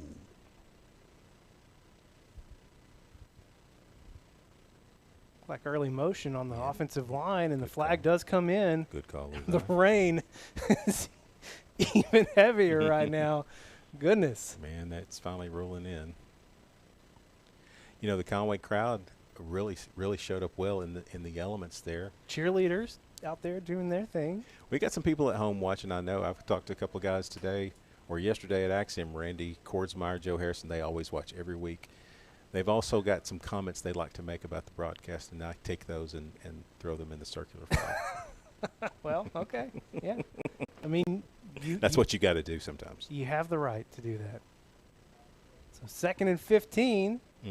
Forte looking for the end zone. 2 defenders there, and it'll be 3rd and 15. So you got a wide receiver in the end zone. You got Jacoby on one side, Noah Files on the other, and they both in good coverage. I think the right thing to do is to throw it to the west stands. That's exactly what happened.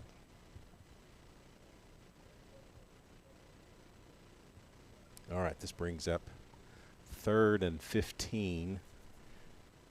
So 2 downs to get it. Forte looking back. The sideline for the call. 3 receivers here on the near side for Southwest. And he's looking in that direction. Back over the middle, under pressure. He gets out of it. Throwing for the end zone. I think he got him. Call finally coming in. Touchdown, Southwest. Wow, scramble move. He waited for his guy to come open. And, you know, the thing about it is we got some pressure up the middle. I think it was Zion that came up the middle. Didn't quite get there, and once he rolled out to the side, his wide receiver, as he's supposed to, worked to the sidelines with him. Now, Southwest, from what we've seen, does not kick extra points.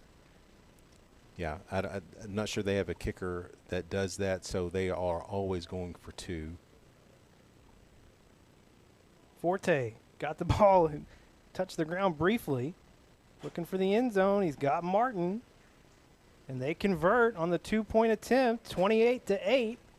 Lead cut down to 20. 7:32 to play here in the second quarter. Back after this break on Conway Corp. Conway Regional has been the community's hospital for 100 years, providing high-quality, compassionate care. As our community continues to grow, we're growing alongside you to ensure all of your healthcare needs are met right here in Conway. When your family needs emergency care, you can trust our board-certified providers, an exceptional team of nurses, to provide you with the comprehensive care you deserve when you need it most. When you're facing an emergency, trust the care you'll find down the hallway, not down the highway. Well, definitely the best offensive possession for Southwest tonight. They pretty much marched down the field and got in the end zone with the passing game, and then 2-point conversion successful, cuts the lead down to 20. Yeah, and no penalties by your defense at all. They had 2 or 3 really good chunk plays, and that's taking over after we were unable to pick up the first down on 4th down. So. Yeah, the momentum right now has definitely switched into the Southwest favor, and that's their doing, by the way. They were able to make all that happen. So now you got to start picking back up. Be our first look at a return opportunity for your Wampus Cats. Cam Blackman takes it in around the 10.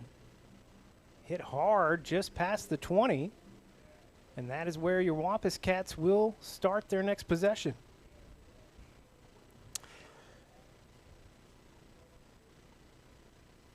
You look like you're thinking about something. Well, yeah, no, I mean it's getting. I was just going to say it's getting a little chippy out there.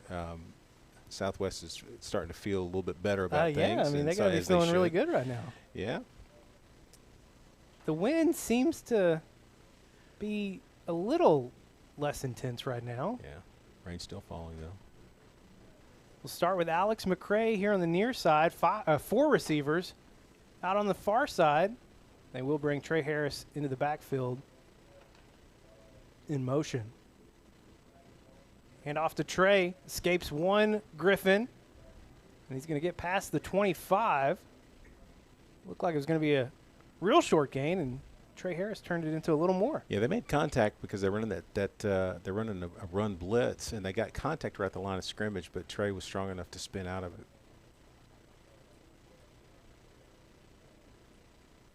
Alex McCray and Max Owen here on the near side. Wilson passing on second down. Looking for Cam Blackman. Got him. First down, and Cam getting away. He's going to have it past the 50. They'll mark him all the way down to the 45, some yards after contact. Yeah, he made the catch, and he was going to make that, and then he was dead to rights there, and he broke out of the tackle and was streaking down the sidelines. That's Cam Blackman right there. He's turning into the tough route, run after catch kind of guy. Fourth catch of the night for Cam. Conway moving quick, tried to get it to him again. Just didn't see it all the way in. That'll be one he plays over tonight. He may be taking Collins' shot there and putting that on loop. Amari Davis checking in for Trey Harris. 2nd and 10 from the 45. We'll stick with the H-back set with Max Owen. Give it to Amari. Amari makes one move to his left. He's going to get about 6 yards on that carry. Man, that's about what he gets almost every time he touches the ball is 5 to 6. He's really good in traffic, makes a good wiggle at the linebacker spot. I really like the way he runs. Get it out to Max Owen on the little tight end screen. Max going to get a first down here on the near side. Yeah, he did a great job, by the way. That was some Max turning on some speed there. Good athleticism to get the corner, got his shoulders turned, and got upfield, got the first down. Really nice job.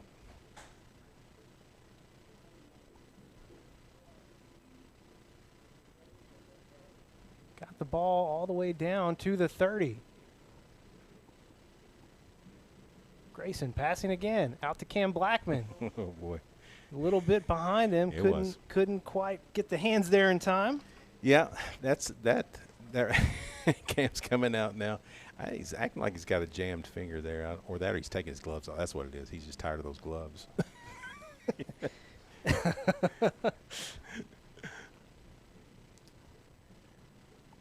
Second down and 10. Tanner Harrison at H-back. Give it to Amari. Amari working through some contact. Flag coming in the backfield, back around the 34. That has the look and feel of a hold. We'll see. Believe it was. Can't tell if it was the umpire that threw that or not. Was it the white hat? Yep, that's going to be a hold then. It is holding. That puts us behind the sticks. That takes it 10 yards back. So we had the drop pass on first down. So now we are officially 2nd and 20 from the 40. Have C.J. Neely in the game up top along with Kordsmeyer, and down low down here it's McCray and Amari Davis still in the backfield alongside of Grayson. Wilson has the time. But it's picked off about the 25. Danger here for Southwest. Blocking the back. No one's going to catch him. No flags on the field.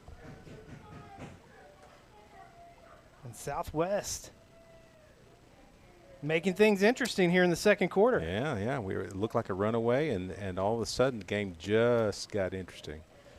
So that you could see that interception coming from a long way away. I don't know if it was a wrong route, but it was thrown right into the zone where Southwest was, and there was no Wampus Cat to be found. So the momentum definitely has swung to Southwest side. Again, they will go for 2.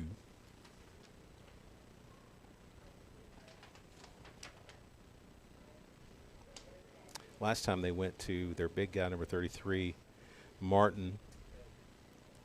They're waiting on people to line up. They don't have enough people, so they're going to call timeout.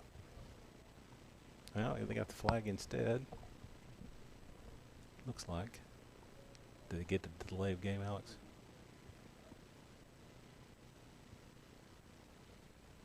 Well, I don't think that'll change any decision making for them, but no, they don't think they have an option. Make it more difficult. There's no flag. All right, so they either they didn't reset the clock or something. So it's no change. That actually helps them because they were minus some players, and so fortunate for Southwest. 2-point conversion attempt, Forte.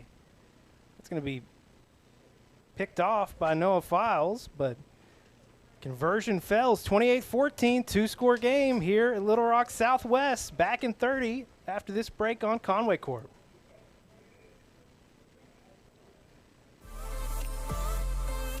We don't schedule the appointments, but we connect them. We don't read the x-rays, but we stream them. We don't handle the procedures, but we power them. Here's to running the things that make business run smoothly. Conway Corp, always on. Well, Tim Roach, we thought weather might be a equalizing factor here tonight, but really Southwest has just played their way back into it. Yeah, it hasn't been – well, we've helped them there. That was we've done a couple of things. We've dropped a couple of balls on offense, and then we threw a pick six. But also offensively or defensively, we didn't stop them in the drive previous. They've done what they needed to do, and they got themselves back in the ball game. It was a 28-point game right at the end of the first quarter, and now it's a 14-point ball game. More of an angled kick here. Going to be fair caught at about the 27.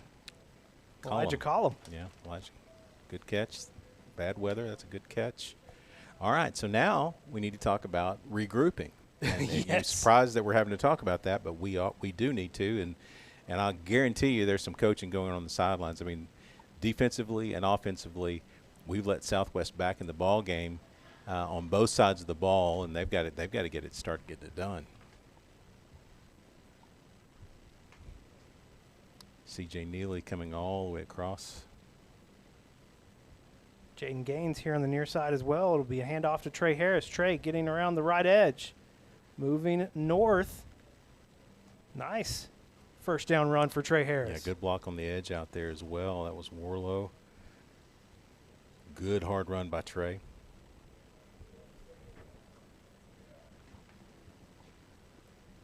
Be about 2nd and 4. Wilson.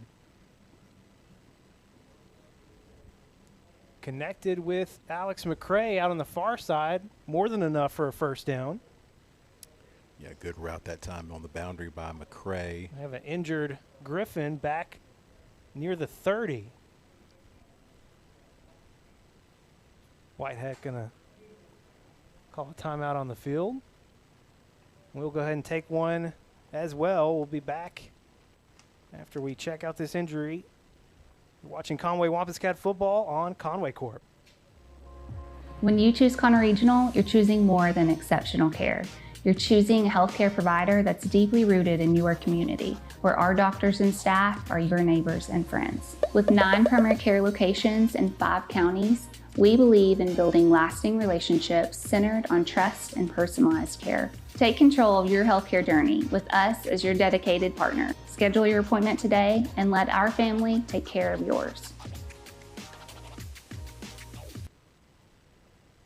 Well, the player got up pretty quickly as we went to break. I think Alex said it was number 49 for Southwest. That is Kendrick Hill, a junior. It'll be 1st and 10 for your Wampus Cats from the 47. Hand off to Trey Harris. Gets around the edge here on the near side. Tripped up at about the 50. Another nice first down run for Trey Harris. Yeah, not too bad there. You're hoping to get to the edge and get your shoulders turned and get upfield. He was not able to really do that, but a gain of about 3. Flag coming out here on the near side. I had some early motion. Moving on the edge, maybe? Yeah, here at one of the receivers, I believe. The what?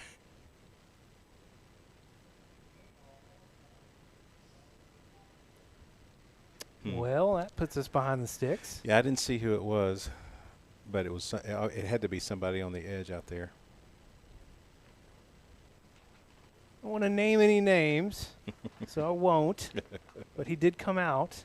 of the game. Okay.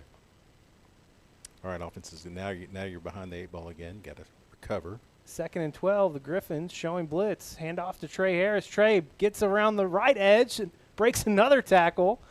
Stiff arm right around the 42. He's got the first down to the 40. Now that's exactly how you do it on the edge. He stuck his foot in the ground, turned upfield, split the defenders, and was off to the races there. Nice run by Trey. Cam Blackman and Jaden Gaines here on the near side for your Wampus Cats. Another handoff. Trey Harris going to pick up about 4. Conway is just ground and pound right now. Yeah, moving the ball. Trey Harris coming out now. Amari Davis coming in. That's a good gain on first down. Got behind some of his blockers there. Southwest did a good job of kind of filling in the gaps there to keep it to 4 yards. Seems like the rain has gotten a little bit lighter, or at least the wind's not blowing quite as hard. 2nd and 6. Wilson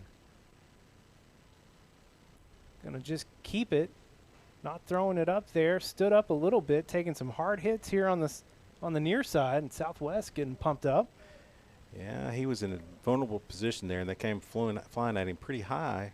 Surprised we did not see a flag there. Well, after the loss, it'll be 3rd and 9. 4 down Third territory. and 8. Yeah, 4 down territory. Blake Kordsmeyer here on the near side.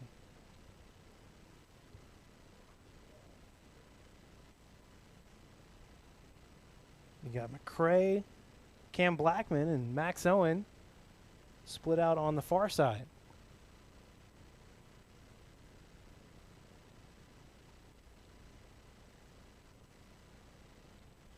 Wilson looking for Max Owen. What a catch by Max Owen. Great catch. They're going to say it was incomplete. Oh, no. What? That looked for all the world like a catch. You got to be kidding me. Great effort by Max. Well, they are vacating the flat. You know, the couple that Cam dropped early, that's going to be open. They're completely unloading to try to come after Grayson. We've gone deeper than the flat. Oh, here we go. Oh, that's a catch. That's a catch. He was holding it up. Wow. Well, okay. they missed that one. That's that's what happens. 4th down. Wampus Cat's going to go for it. Looking for Blake Kordsmeyer. Got him on 4th down. All the way to the end zone. Doesn't matter. Touchdown. You know, on 4th and long, you've got to protect against a lot of different stuff with this offense. Look at this throw. I mean, right there. Had his guy beat. Great job by Blake. And again, another spot-on throw by Grayson Wilson. So Blake came into tonight with just 3 catches. All of them for touchdowns? No, seemingly. He had one back in Jonesboro. And that's his first catch tonight. And it puts Conway extending the lead back to 21 for your Wampus Cats. 1:46 to play here in the first half. We'll have it for you next on Conway Corp.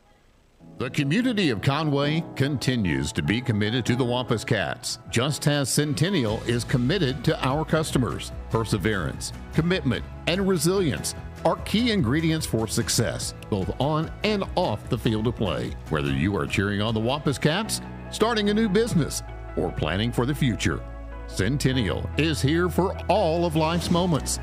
Let us be your partner. Centennial Bank, member FDIC.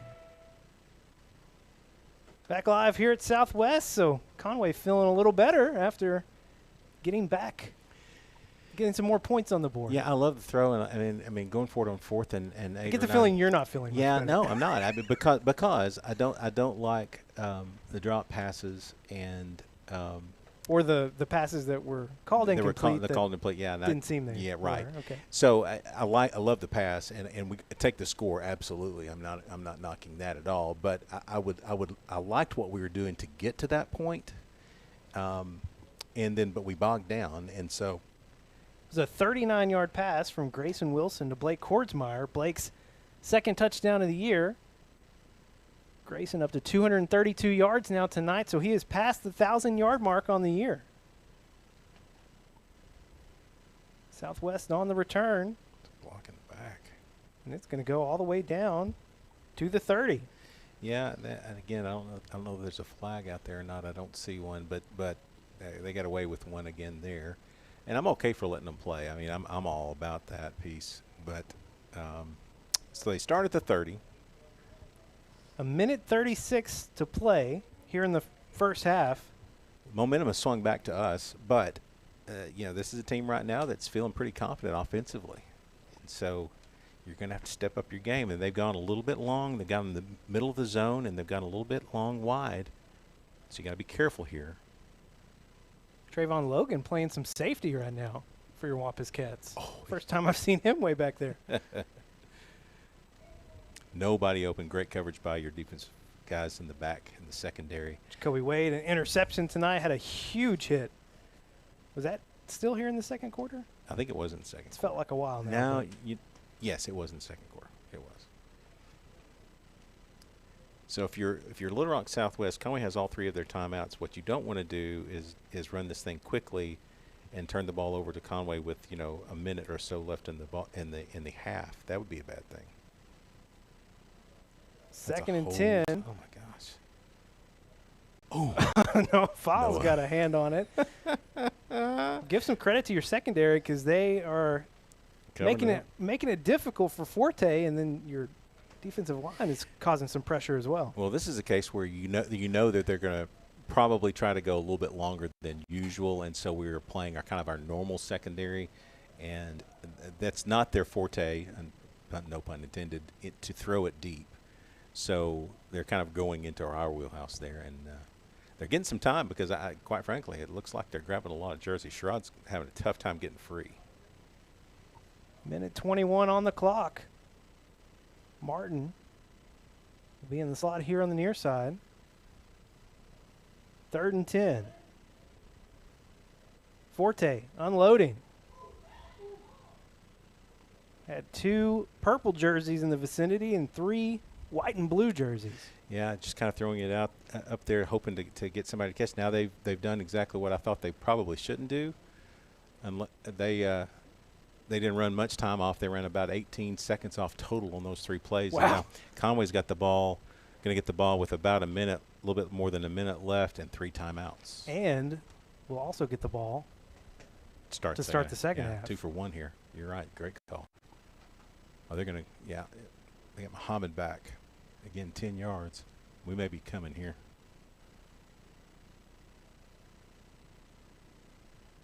We were. Oh, kick just got out. Bounces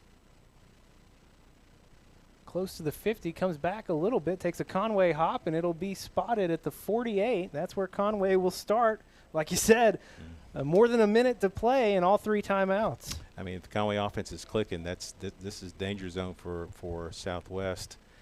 We could erase those 14 points that they gained here within the last 3 minutes of the half. That's if we're clicking, and we've shown some signs of it for sure, but made a couple of mistakes. Got to make sure we're sure-handed double stacks. Wilson plants his feet, looking out on the far side for Cam Blackman. It is hauled in, out of bounds at the 42. Yeah. Great route, plenty of time. They did not blitz. They dropped most people back. They had a 3-man rush there, so Grayson had plenty of time. And they're going back to the 3-man, and they're dropping more. That's not to say that they won't come out wide, but they are showing signs that they are. And here come the edge. Give to Trey. A lot of space here on the left side. Trey still pushing his legs. Almost got out of another tackle. Huge gain down to the 25. Wow, that is a great play call by Coach Kelly. They were all out for the pass, and we slipped right inside of them. They'll stick with the twin stacks. Give to Trey again. Going to work the right side this time. Was working right behind Isaiah Bowman. Or no, excuse me, that's 55. Who is that? Tavik Somerville. Yeah, Somerville. Timeout Conway. We'll take it with them. Back in 30 here on Conway Corp.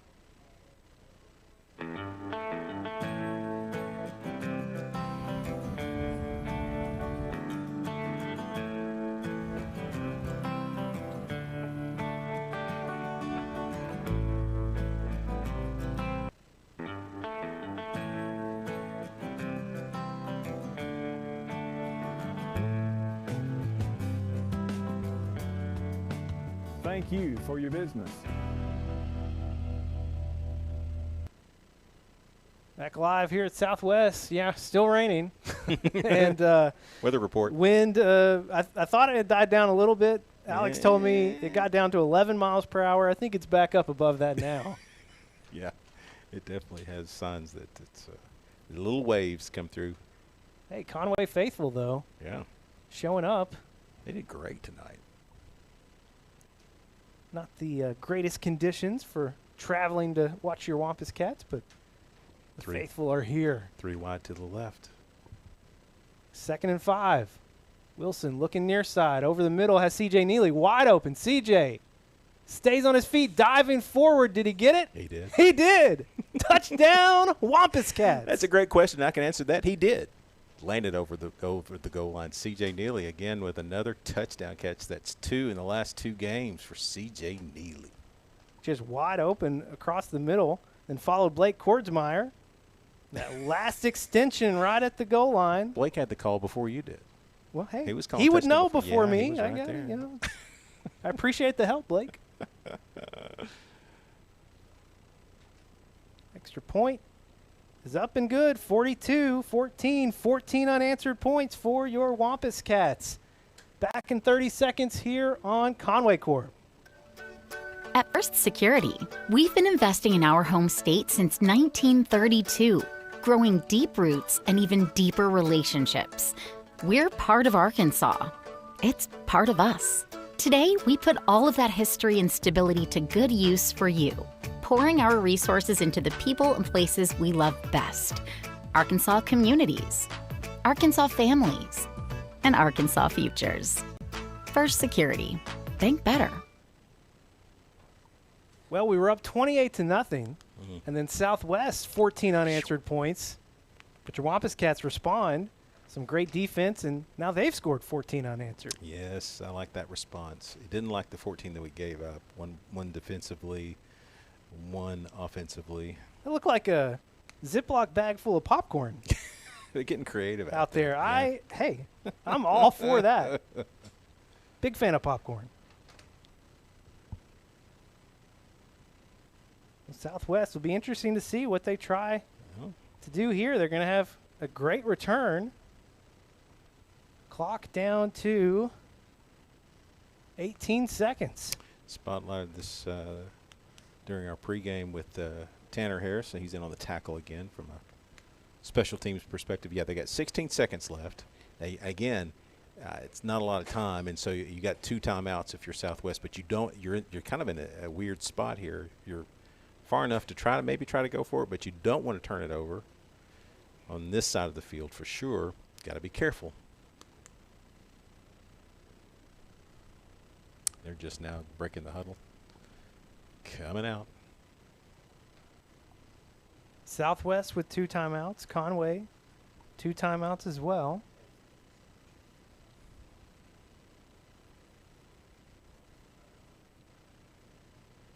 Be trips out on the far side for Southwest. Forte will roll out that direction. Joseph Washington couldn't quite hold the containment. Forte running all over the field right now. And it's incomplete. That took about 10 seconds off the clock. Well, they had all kinds of the flags over there. They had all kinds of offensive linemen downfield. That was never going to go anywhere.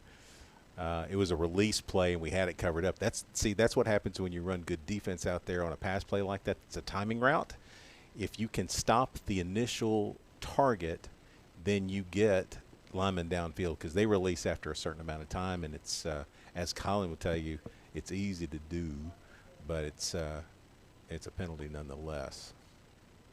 Of course, you're talking about Kylan Croft. Yeah, and I didn't say he did it. He knows as an offensive lineman. He knows, right? Yeah. Colin, am I talking truth? Yeah, we've got a freshly former Wampus Cat offensive lineman running our main camera that you see right there. Aiden running the hero shot. We've got some guys that are doing a great job tonight. And they're dry. They shouldn't complain. They're dry, right? Yeah, they're dry. There we go. 6 seconds on the clock. Southwest will just hand it off. Joseph Washington making first contact. And that's going to do it for the first half. Wampus Cats closing the second quarter with 14 unanswered points to extend the lead, 42-14. We got a great halftime show coming up for you. No band traveling on the road tonight because of the weather, but we've got a replay of the band cheer and dance from the last game 2 weeks ago at home against Marion. We'll have that, and we got a new feature for you coming up. I don't want to spoil it quite yet, but stick around. You don't want to miss it.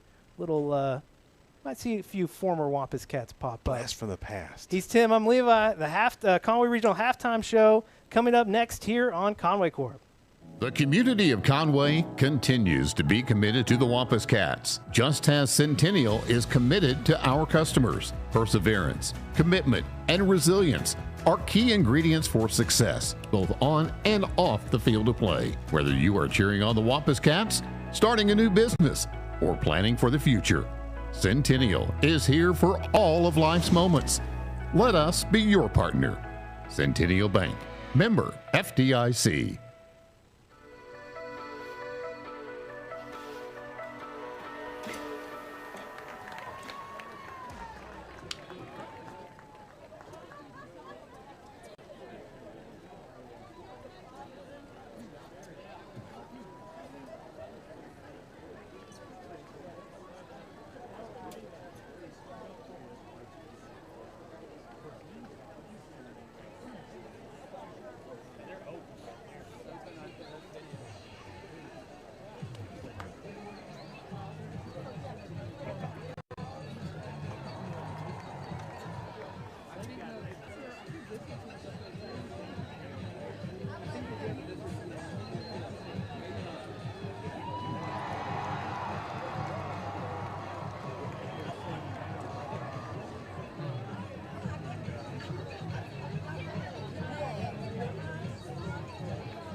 It's the Conway Regional Health System halftime show. I am joined by a Wampus cat. Erica Setzler is with us. She's here with Conway Regional Health and Fitness Center. We're going to talk about youth sports performance today.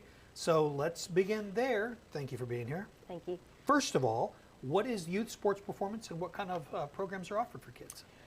So basically it's kind of a way to get kids involved in just regular daily activity, whether that's, just working on agility or strength or even sports specific. We have some soccer players, volleyball players that come in and they want to, focus on their vertical or, lateral movements, that kind of stuff. So describe the structure of one of these. You have a young athlete that comes in and wants to play a specific sport. What does that structure look like for their training?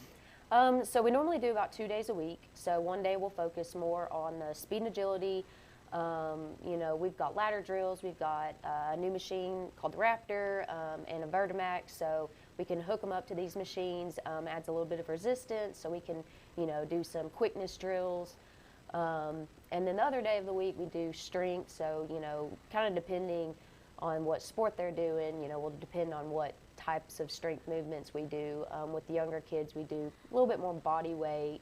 But the older kids, we'll get them in the squat racks, doing bench press, kind of the bigger lifts. So you mentioned younger kids. How young are we talking? 7. Really? Is the youngest. Okay, you have 7-year-olds in there. Yeah. I would imagine that they're pretty competitive. Yeah. Because they're athletes as it is. Yeah. What are some of the ways that you use competition to get them trained? Yeah, I play a lot of really fun games. A lot of one-on-one, where they're trying to race to get the ball, doing little cone drills in between. Another new thing that we got is the Blaze Pods. Okay. So basically it's these little light up things. We have an app on my phone and I can set them up however I want. They have 30 seconds to get as many hits as they can. It records how many hits they do or how many misses. So they like to compare how many each of them gets. What about this Assault Runner Elite? What is that all about? Sounds serious. It's a fancy treadmill. Oh, okay. Basically, you control the speed rather than pushing the buttons, and it, paces you. It's really good for sprint work. It kind of gets on there. The athlete gets to choose how fast their legs go, and they can go pretty fast on it. Yeah. What do you hear from parents? Not only, I'm sure the athletes love it and they're active and get to do this, but ultimately it's the parents who say, we want to opt in, we're going to get them there. What feedback do you hear from them? A lot of it is like the hustle that they have in their regular practices now. Like I had one parent, his son just wasn't really like trying very hard in soccer, and then he kind of got a little bit faster with some of the drills we were doing. And so now he's actually trying because he's beating the other kids. Yeah. And like with some volleyball players we've had, you can just see the stats of their vertical jump. So they've been able to jump higher to do that. So I know you work with adults as well. So tell me the difference. What's the main difference between working with kids and adults? Kids are a lot more fun. Sure. The conversations, just in their energy. Yeah. I mean, you can't make them tired. Yeah. My adults, they'll complain that they're tired after 10 minutes, and the kids are like, what we got next? Yeah, just ready to go for more. Yeah. What's the most rewarding part of this for you? To see the kids basically achieve a goal. Yeah. Like with our Conway Kids Triathlon, I had a kid come up and he was like, Coach Erica, I got 3rd place. So, it's just, it's really rewarding to see them smile as they achieve things. That's awesome. That is very cool. Well, thank you for doing that, and thank you for being here today. We appreciate it. Thank you very much. Conway Regional has been the community's hospital for more than 100 years, providing high-quality, compassionate care. As our community continues to grow, we're growing alongside you to ensure all of your healthcare needs are met right here in Conway. Our award-winning team, led by board-certified interventional cardiologists and emergency physicians, delivers one of the state's best door-to-balloon times for emergency heart care when you need it most. So when you are facing a heart emergency, trust the care you will find down the hallway, not down the highway. Welcome back to Conway Corp Channel 5. Time for us to start a new segment, Where Are They Now? Following some former Wampus Cats who are currently playing college football across the nation. And we're going to start with Arkansas offensive lineman Aaron Smith. Now, Aaron, I was looking at the Arkansas Athletics website, and I could be wrong about this, but you're the only athlete across every sport from Conway. What does that mean to you? It means a lot. I grew up in Arkansas, so just playing for Arkansas just means a ton. So And so kind of take us back to that decision for you to choose Arkansas. Obviously, you had some FBS offers.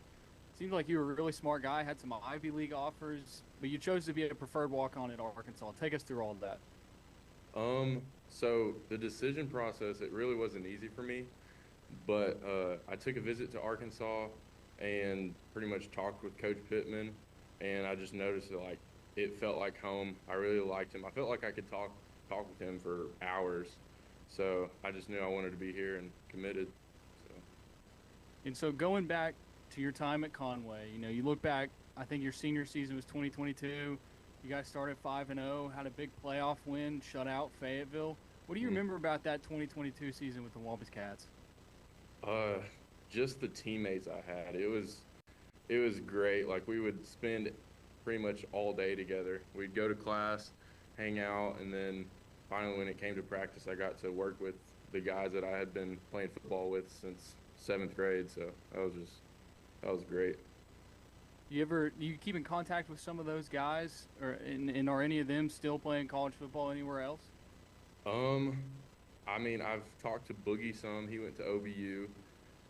Wade, he went to OBU too. Yeah, I mean, I talked to some of the offensive linemen, Cole, Nathan, you know, just catch up every once in a while. So. Yeah. So you're in your second season with the Razorbacks, and you're with your second offensive line coach. So you started with Cody Kennedy, now you got Eric Mateos. Take us through your journey, you know, through a full season, and now you guys are, you know, a few games into this year. How's it going for you? It's going good for me. I feel like I've learned a lot of good techniques from both coaches. Just mindset this year has been just really aggressive and, you know, just fire off the ball. So it's been great with Mateos just to kind of get the run game down a lot more. So. Yeah. What are you working on specifically for yourself? What is it going to take for you to take it to the next level, you know, earn a scholarship and be a contributor for the Razorbacks? I've been focused all this summer and all this season on just getting bigger. So I'm probably about 290 right now. I got up to 300 before fall camp and fell back down, but I've been focusing on gaining weight and getting stronger so I can, you know, compete with some of the more bigger guys in the SEC. Yeah.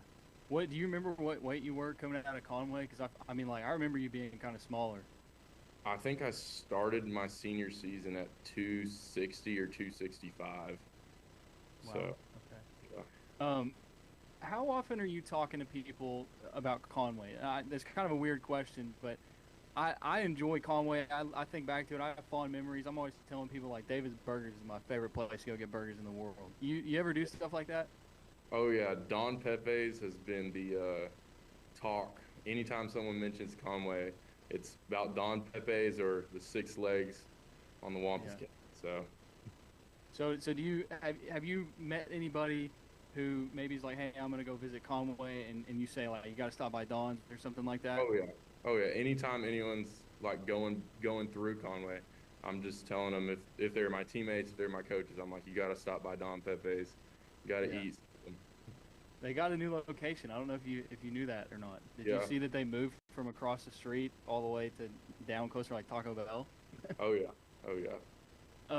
Well, Aaron, my last question for you, man. You know, I read that, you know, entering college, you were really a smart guy. We talked about some of the Ivy League schools. You maybe want to go into pre-med. What does that look like for you, and just maybe your future, not football related? How's that working out for you so far? I'm still on the pre-med track. I'm doing good in classes, so hopefully I can, you know, start job shadowing soon and, you know, get more on the medical track. But yeah, I mean, I've just been all my freshman season, I was kind of focused on football and then just doing good in my classes, and now I'm kind of taking it more towards the career I want in the medical field.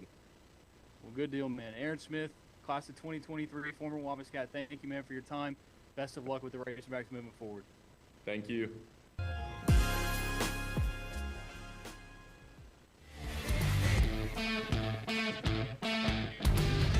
A typical day off? Oh goodness. Well, I spent a lot of time with plants. I'm a huge houseplant person, so I do spend a lot of time in my shed working on my plants. I also have dogs, and I have children too, but they're grown, and so they're gone. But I have dogs. I spend time with my dogs and my partner, and yeah. 10-year-old me wanted to be a lawyer. Yeah, I talk a lot, which is probably why I ended up in customer service. But yeah, becoming a lawyer did not happen for me, so this is where I am. I work 10-hour days, so I start at 8 a.m. and work until 7 p.m. Yeah. But I get an extra day off during the week, so yeah.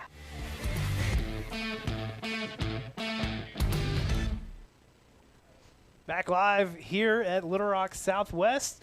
I've got probably about 4 minutes before we kick off the second half. It was a great first quarter for your Wampus Cats. Scored 21 points, led 21-0 at the end of one. Scored right at the beginning of the second quarter to get it to 28. But then Southwest marched right down the field, scored 8 points. They got the touchdown in the 2-point conversion. And then on the ensuing drive for your Wampus Cats, pick six took it to a 2-score game. Yeah, real quick. It was 28-14. Then your Wampus Cats settled into the rest of the second quarter, scored 14 unanswered to extend the lead back to 28 as we come into halftime. Yeah, and the thing that really kind of that 14-point kind of move that Southwest did, it was a little discouraging to see them be able to take the ball and throw it a little bit deeper than what we thought that they would do. And they had some success, but they did what they wanted to do in that drive. I mean, it was just they just took us right down the field. Now, we had some backups in. I'm not going to negate that, but we thought we had the game in hand. They score 7, like, okay, well, we're going to give them that 7. Then the pick 6, boy, the momentum just completely swung. Yeah. All right, let's go ahead and take a look at the first half stats brought to you by our man Scott Stats Taylor and sponsored by Centennial Bank. Pretty one-sided for your Wampus Cats in the first half. 258 passing yards, 85 yards on the ground, 17 first downs to 5 for Southwest. Grayson Wilson was 12 for 20 for 258. He did pass the 1,000-yard mark in the first half, so he's already got 1,000 yards passing on the season. Had 4 passing touchdowns, but the one mistake, the interception, was returned all the way back for 6 for Southwest. Yeah, that one turnover there, it was healthy. I mean, he ran it back for about 80 yards, and it looked like there was some miscommunication. The pick 6 that happened at Marion, against Marion, was a sack that was happening, and the ball came out and just floated out. This one, he threw it to a spot, and there was nobody there but Purple, and they made a great run. It was over with once he made the catch because there was nobody home. But that one turnover, though, really made a difference in the ball game. Yeah, I mean, that's where they cut it down to a 2-score game, and then your Wampus Cats went on a nice little run to end the second quarter and extend the lead back out to 28. Yeah, they did what they wanted to do after that. We scored on 4th down and 8. That was the big play in that series was getting the bomb to Blake. Was to Blake Kordsmeyer? It was to Blake Kordsmeyer. Yeah. And then I just don't understand. Southwest goes down and really runs no time off, gives us the ball back with over a minute left, and it was a few quick plays and it was over with at that point. And we erased the 14 points we basically gave up, and now it's back to a 28-point game. We introduced a new section during the Conway Regional Health System halftime show, the Where Are They Now, with Mason Choate. Mason, a graduate from the 19 class, did some different things for us on our Conway Corp broadcast his senior season, and he's at the U of A covering the Hogs and all that, and so his first one up, easy assignment for him. He got Aaron Smith, who's playing up there, former offensive lineman, graduated 2 years ago for your Wampus Cats, and good to see him. We've got another one that we've recorded for next week with Reed Hughes, and I got a message during. Let's see. Yeah, Jeff Anderson said, "Hey, I got to get on that Where Are They Now segment sometime soon." Excuse me, Dr. Jeff Anderson, by the way. Anderson, I absolutely agree, Jeff. I think you're a prime candidate for that segment. So we'll have to get that lined up. Would love to have you on there for sure. Wampus Cats get the ball. This is the twofer you talked about, Levi. Get the ball to start the second half. Great opportunity for your Wampus Cats, too, to just go ahead and put this one away if they can find a way to march it down the field. Yeah, score here is would do that, and boy, you'd love to see it. You got all the starters in there now. A few other players. C.J. Neely's in there as well. He didn't start the game, but he's out there. So we're sending out the right crew to kind of make a statement here to start the second half. You would love to see that happen. Start this possession from the 25. Trips here on the near side. Got Kordsmeyer, C.J. Neely, and Cam Blackman. Wilson flushing out here on the near side. Just going to throw it out of bounds. Yeah, they had that covered up pretty well, and they run a base 3-4, 3 down linemen, 4 linebackers. But what they do, and Buck James talked about this, is they mix and match that up completely. So you had a delayed blitz off the edge, and that's what got Grayson rolling out to his right. 2nd and 10. They give it to Trey Harris. Trey behind Kingston Jackson. Cuts it upfield. Going to get about 3. Yeah, he had to hesitate just a little bit there behind the big Kingston Jackson, and the backside pressure got to him there. So they did a better job, Southwest did, of using the backside to get to that before he could really turn it up. Kingston getting the start tonight at right tackle. Yeah, he did a great job there pulling there. He got right behind him. He's a big dude.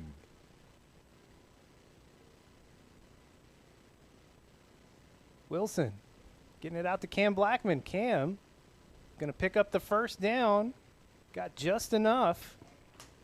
Another 3rd down conversion for your Wampus Cats. Yeah, that was a great catch. Cam's holding his glove. He's going to need He somebody. threw him down in disgust back in the 2nd quarter. I think he's a little dinged up here. He was wanting to get out of the ball. I think maybe because of his equipment there.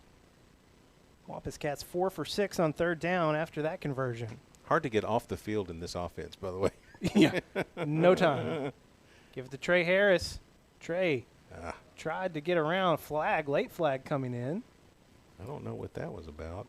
Thrown right at the middle of the field, about the 40. I mean, it's in the area of a hold, but it was not very effective if it was a hold.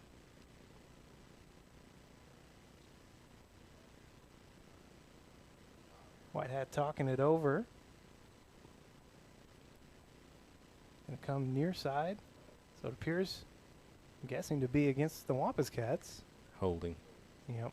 So they're going to question whether or not they want to take the play or not. It's going to be, yeah.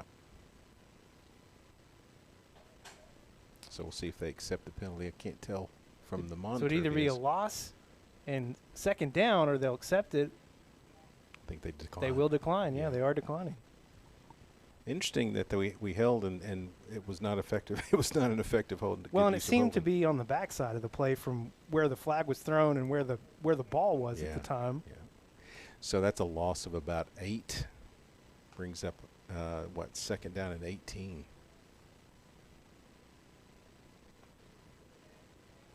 Wilson stepping into the pass, got it out on the far side. Is that Alex McCray? That is McCray. McCray fighting, getting close to the stick. He might have that first down. I don't know if he's going to give it to him or not. It looks like to be a little bit short, maybe a ball short. Brings up 3rd. No, measure it at least. Yeah, they're waving their hands to look at it because it does look like it's a first. Oh, he's giving it to him. Yeah. First down. Couldn't tell by the original spot. But yeah. What a play by McCray. Oh, my gosh. Had contact about 6 to 7 yards at least short of the line to gain and took it all the way. 1st and 10. They give it to Amari Davis. Amari was following right behind. Is that 58 out there now? I think that was Bowman.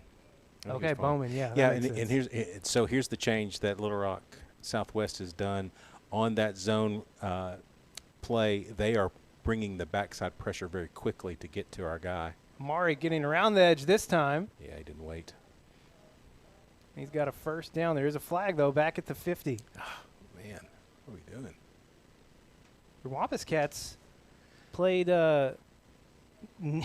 Only 2 penalties in the first half, which feels like none compared to what they've been doing. Compared to what we've been. Is this an area of the hold? There's again? also a flag out on the far side near the 35. Wow.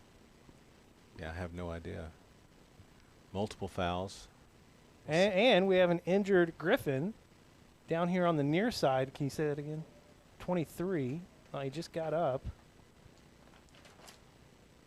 That would be Davion King, a junior. Can't tell. And they're not really talking to either coach here, so this may be.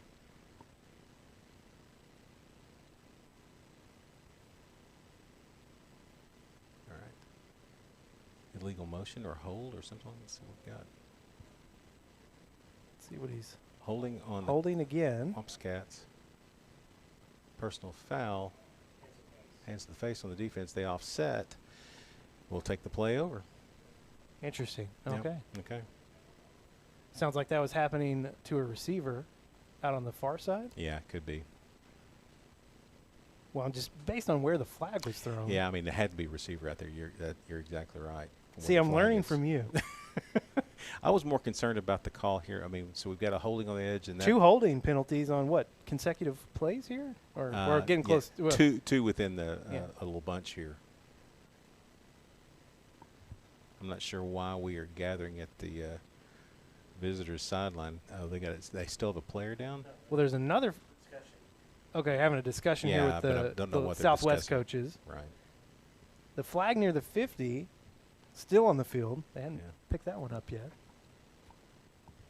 That's not a new flag, is it? No. All right, now they got it straight. They were explaining to the coaching staff at Little Rock Southwest what was going on, I guess, with the illegal hands to the face. Well, 1st and 10 from the 48. Yep. That's what I know. Yeah. Give it to Amari. Amari cutting to the right. Huge lane for Amari Davis. Going to be tripped up right around the 25. Wow, what a great run. He got to the edge. Great blocking up front. Great blocking downfield. And Amari, watch this. Yeah, good seal block there. And then he outran 3 defenders to the edge. McJoy down there blocking as well. First down, Wilson passing. Got it out to McCray.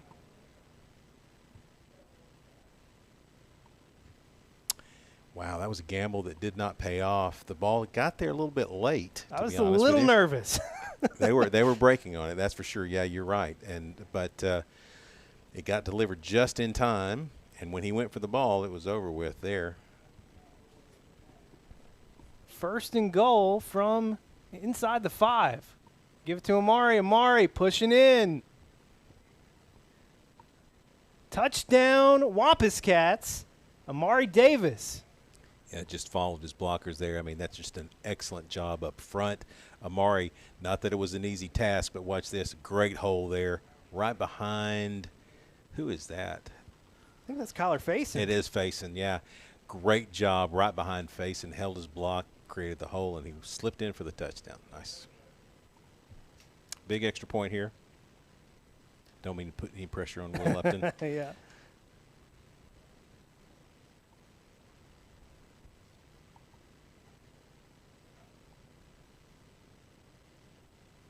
Extra point is up and good. Running clock the rest of the way here at Little Rock Southwest. We'll have it for you all next here on Conway Corp. Conway Regional has been the community's hospital for 100 years, providing high-quality, compassionate care. As our community continues to grow, we're growing alongside you to ensure all your healthcare needs are met right here in Conway. When your family needs emergency care, you can trust our board-certified providers to provide you with the comprehensive care you deserve when you need it most. When you're facing an emergency, trust the care you'll find down the hallway, not down the highway.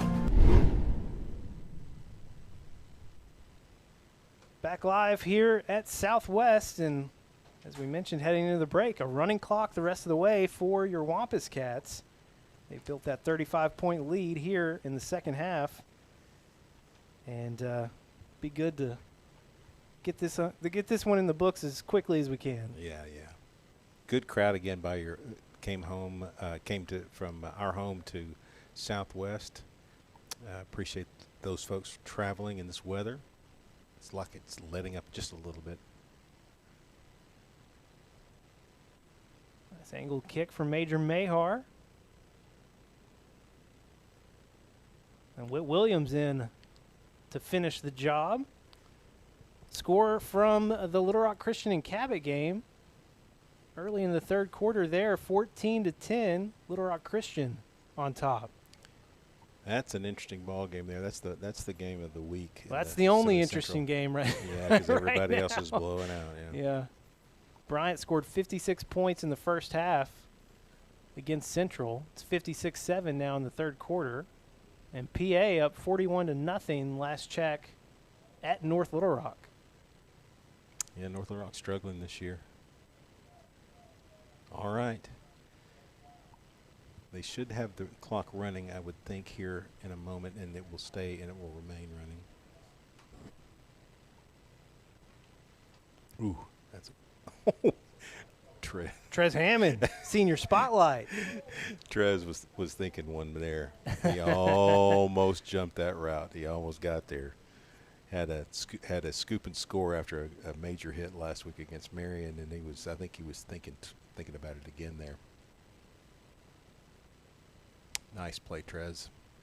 That's that quick hitch that they like to run. They lost 4 on that.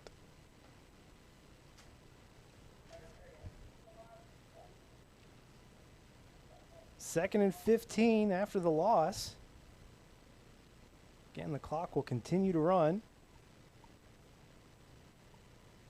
Justice Hill's causing some pressure. R.J. Chapman coming in from behind and getting a hand in there to knock that one down. Nicely done there. Came over the top.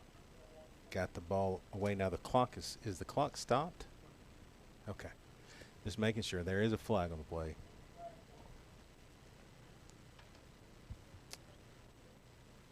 Now it came from the back judge. They may be calling the pass interference here.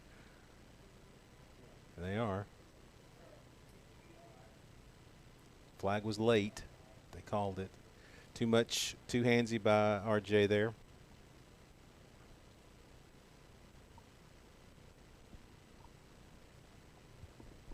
So they did throw a flag on They RJ. did, Okay. yeah, Well. yeah.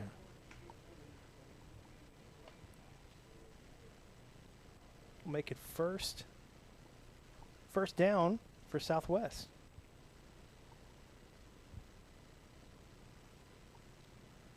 Empty set.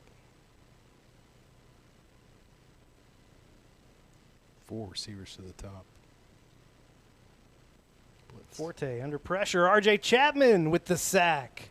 Yeah, he found it, timed it so well. The gap in the line opened up, and RJ just absolutely flying to the ball there. Great job, RJ. First sack of the night, right? Yeah. That negates the the play previous. He got the pass interference call on him, and he just decided to take it in his own hands. You know what? I'll fix that. Get that back. Yeah. Let me do that. Let me dial that back for you. Appreciate that, RJ. RJ, I know we've said it several times, but man, he's one of those guys. He looks like a completely different human. Under the Buck James weight system he is really filled out. 2nd and 24. Forte gets the pass out quickly. That's not going to go Trez Hammond, the vice grip. Yeah. That wasn't going anywhere. And J.P. Saxton helped close the deal. Yeah, the blood is in the water now. They're starting to – the feeding frenzy has begun. Wampus Cats, I imagine the locker room. I mean, you're sitting there with a 28-point lead in the locker room, and it was not a very happy locker room. So no, imagine not. No. They're already looking at next week, I'm sure. 3rd and 27. Difficult task here for the Griffins. JP acting like he was coming with a blitz. We have a 3-man down. Southwest has only converted 1 third down in the game. Wow.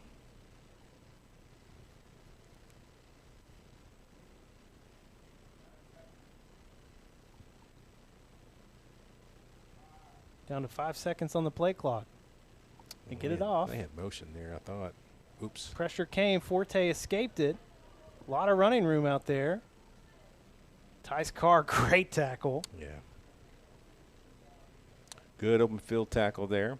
Going to be hard to make Ty's car miss. Yeah. Clock will continue to run. Picked up a nice chunk of it, though. Was that 4th and about 15 or 16? 15, yeah. Picked up a good dozen there. Is Muhammad out there? It looks like he is. Alex calling it 4th and 17. I don't see Muhammad. No, Forte's still out there. That's Forte? Okay. Southwest going to call a timeout. We will take it as well. Back after this break on Conway Corp.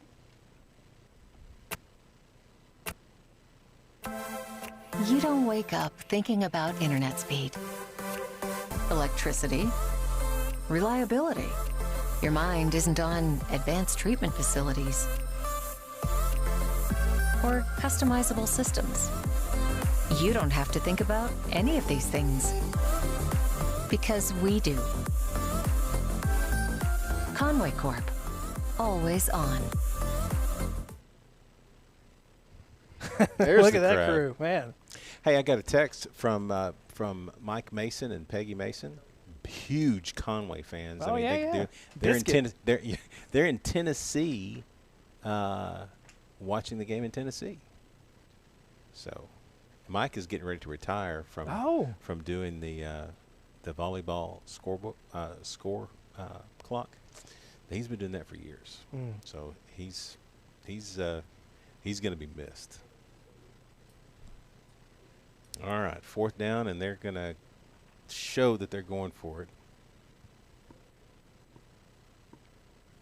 Looks like we're coming off the edge. Here comes JP Saxton. JP, you are not getting away from old JP. Yeah, that's who else came in? That was Sherrod? Sherrod, I believe, yeah. That or it was Washington. I couldn't tell. There were so many people rolling at it. Grounding call here coming. He had no choice. It's a turnover on downs. Intentional grounding.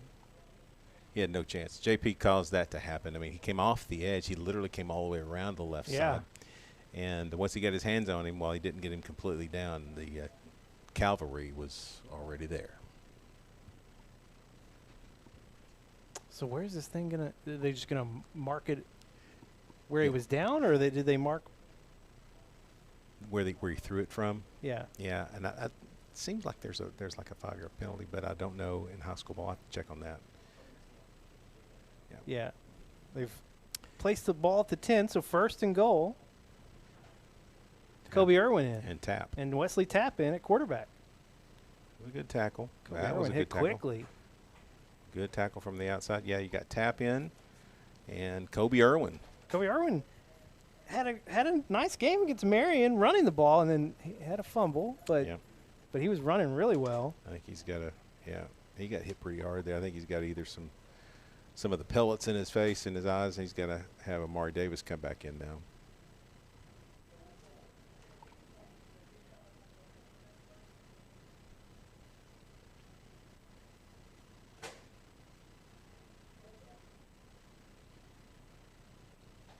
Give it to Amari. Good move. Amari's second touchdown of the night. That was a special move by Amari Davis. Stepped outside, then back inside. Nicely done. Watch this. Outside, inside, with a little acceleration. Touchdown.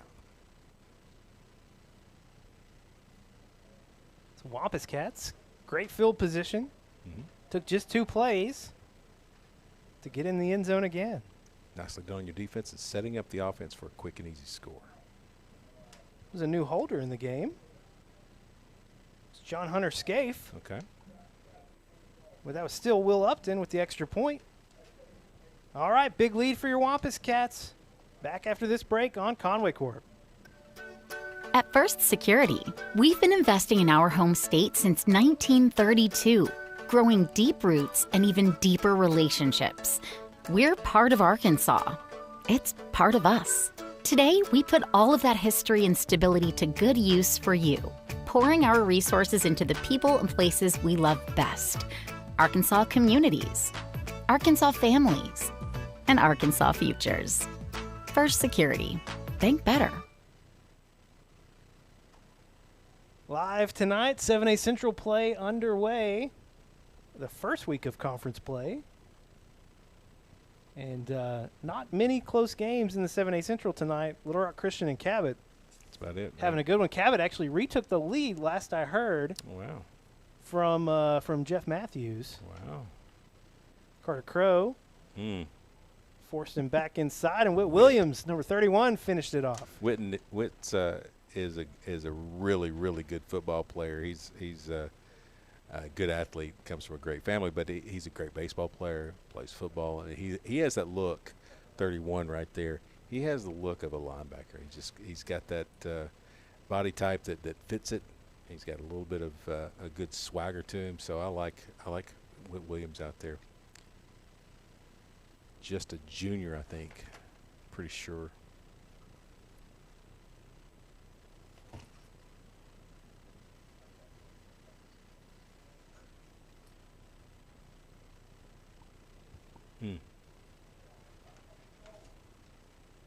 Forte, hey, kept the play alive. Yeah, he did. Nicely done. That's 17. Yep. That is Jamarian Barton. He's a sophomore. Cameron Parker on the tackle. Barton had 5 catches for 64 yards in their last non-conference game with Southside. Yeah, he just about got sacked. Did a great job of getting out of the pocket there, and we had some pressure in his face on the edge, and he was able to keep it alive enough to get a guy open.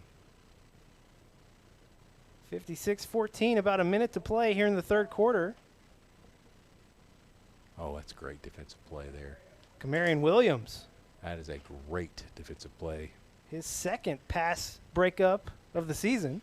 Got some good pressure on him that time again, and the pressure this time stayed with him all the way to the boundary, and just forced a kind of a cross-the-field throw. Gavin Perry also in at safety. You got Kyan Allen in at corner. Whit Williams in at middle linebacker, and Stephon Wade. No, excuse me, it's Rodney Chapman in at linebacker, 44. Forte flushed out here on the near side. Wow. What a throw, what a catch. That was impressive. That was really nice. That was right on the ground and right at the boundary. He was able to escape and get out of there and make just enough time and room for the throw to be completed. That's a great play. All the way down to the 46.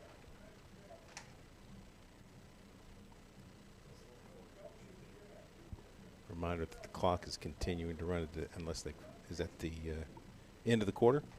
I guess they're just going to let this one finish out. Yeah, end of the quarter. All right. Final quarter coming up next on Conway Corp. Conway Regional has been the community's hospital for 100 years, providing high-quality, compassionate care. As our community continues to grow, we're growing alongside you to ensure all your healthcare needs are met right here in Conway. When your family needs emergency care, you can trust our board-certified providers to provide you with the comprehensive care you deserve when you need it most. When you're facing an emergency, trust the care you'll find down the hallway, not down the highway.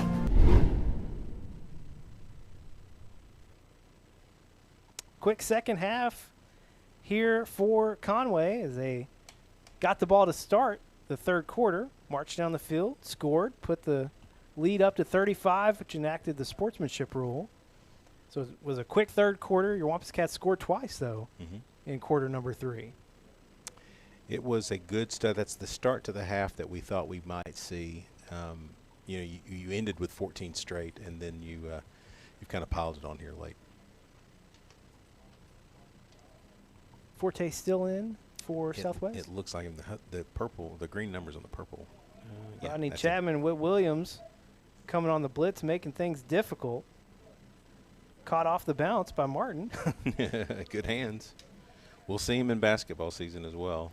Listen, I did not appreciate him in basketball last year. He was something special last year. May have single-handedly kept your Wampus Cats out of the playoffs. Yeah, he was all-state. He was an all-state performer for Southwest. And I don't know, just to be honest, they haven't been around that long. The school, as Southwest, has not been around that long. He may be their first all-state player in any sport. I'd have to check that, but that's the only one that I remember. And boy, he's a good one. Be 2nd and 10 after the incompletion. Conway showing blitz again. They won't.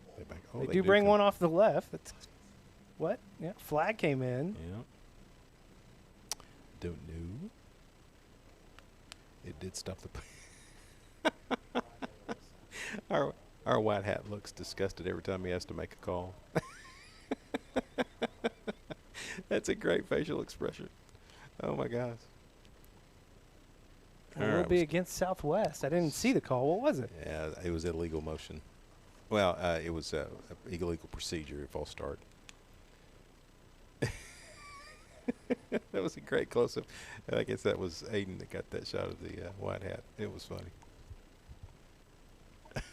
Well, I mean, listen, he's been out in the elements Yeah. all night.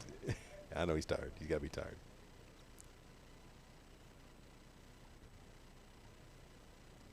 Forte going deep. All right, he got behind the defense. That guy's been a problem. 12 has. Marion Williams back there. He threw it quickly before the route was completely in its final stages, and nobody home there. So that brings up 3rd and 15. Clock continues to run.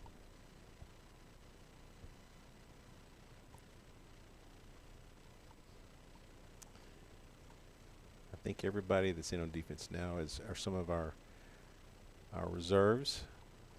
Getting some good varsity time here. 9.5 minutes to go. 3rd and 15. Forte throwing off his back foot. Martin.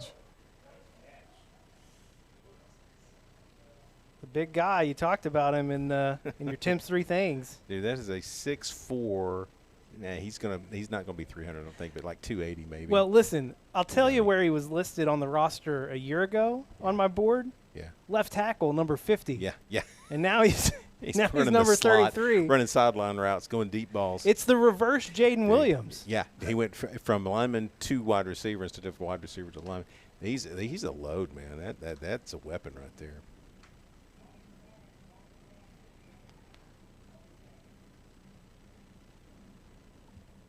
Southwest band. I don't know how well it's coming through on our microphones in here, but they're getting loud. Oh, picked off. Hey, Gavin Perry. Attaboy. Get you an interception. Stepped right in front of that one. That was nice. Good read by Gavin Perry.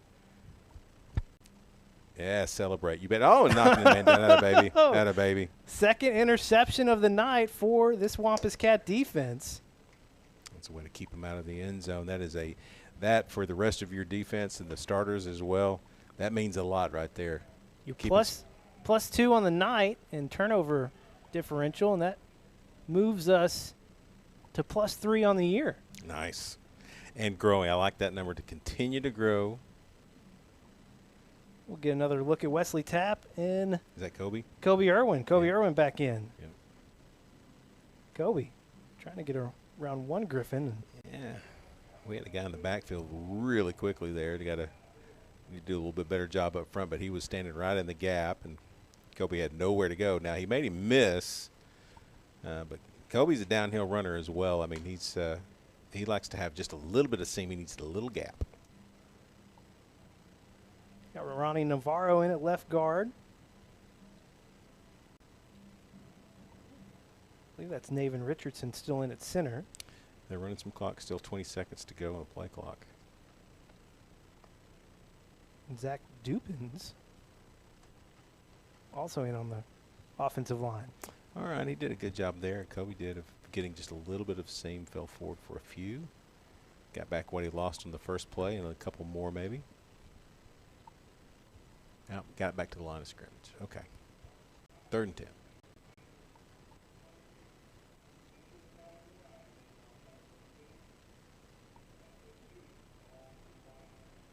Call your ride. Yep. It is that time of the game. Yeah. Get these kids out of here safely. 3rd down, we'll get a look at Wesley Tapp's arm here. Wow. Incomplete on the far side, intended for Daniel Howe. No, that might be Barrett Brungart. And number 88. So it brings on the punt team. Major Mahar coming into the ball game. First punt of the game for the Wampus Cats. Is he still wearing 22? He is wearing 22 Okay. because McJoy is not on the punt team. I think that was more of a problem on the kickoff teams. McJoy gotcha. was out there on the kickoff team. Major averaging 31 yards on punts this season. Now we have 11. That's 12. That's not 22. Oh. But is it still Major? I don't know. Is it? Who knows? Whit Griffin, perhaps? Yeah, it could be Whit. I think it might still be Major. Major, quit changing. you wore 7. Now you're wearing 12? Who knows? Who knows? He'll let me know later. I think he did get a kick out of us being confused in the Marion game. All right, so the clock will continue to run. We've passed the halfway point. About to be under 5 minutes to play here in the game. And Southwest scored 14 points in the second quarter, cut it to a 2-score game. They have not scored since then. They were moving the ball last drive. They had made a couple of good plays. What have we got here? We got a penalty? No. Okay. And Gavin Perry put an end to that. He did. He shut it down. Nice pick. Stepped right in front of the receiver. Good, solid pick. More new names. Speaking of interceptions, Bryson Williams out there, the sophomore, 27. Yeah, he had an interception. He had the first Conway interception of the year against Marion 2 weeks ago. Lots of space out on the far side. Oops. Reversing the field here. All Chased right. down by 18. And Bennett Siegel, sophomore. Bennett Siegel, yeah. He does some deep snapping as well. Yeah, our backup deep snapper, yes. Yep. Well, that was Speaking great. of deep snappers, Kai Buchanan out there on the There you go. defensive line. He can lay the lumber. Caused a fumble in our last ball game against Marion. That was a great play by Southwest just to get some yardage out of that.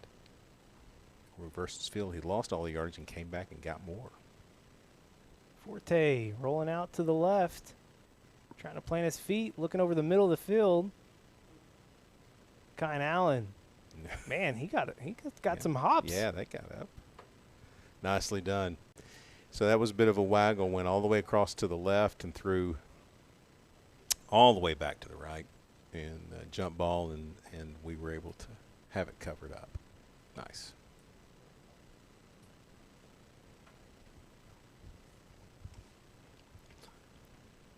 All right, under 3 minutes to play here in the game. Man coverage up top. It's on the slippery number 12 there.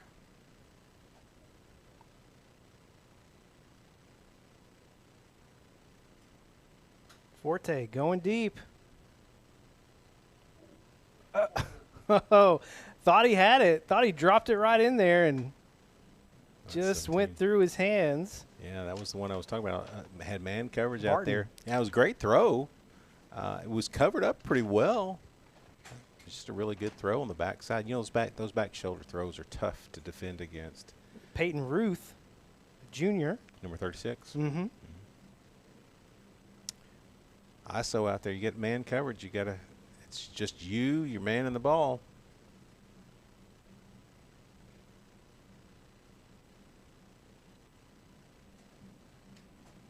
Two minutes to go.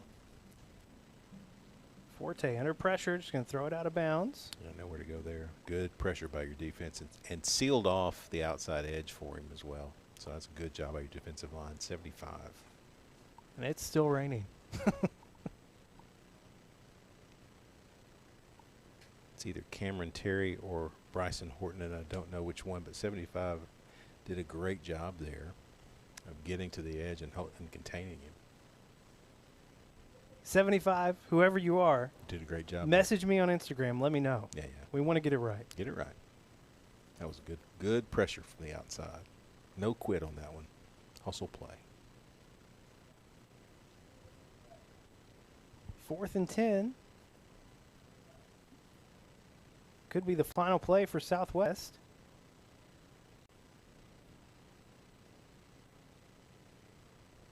Forte going to use his legs. May have got it. I think he did. Yeah. Yep, first down for the Griffins. More plays for the offense. Gonna have to hurry to get another play in, though.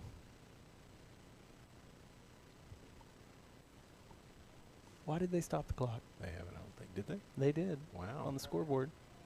Timeout. Timeout. Yeah, all that's right. the reason Okay. why. Well, that explains that. Because they called timeout. Asked and answered. Back in 30 here on Conway Corp. Education is all about vision. It requires commitment, investment. So we pour ourselves into Conway students and teachers, schools, and scholarships. A brighter future? Now that's powerful. Conway Corp. Always on.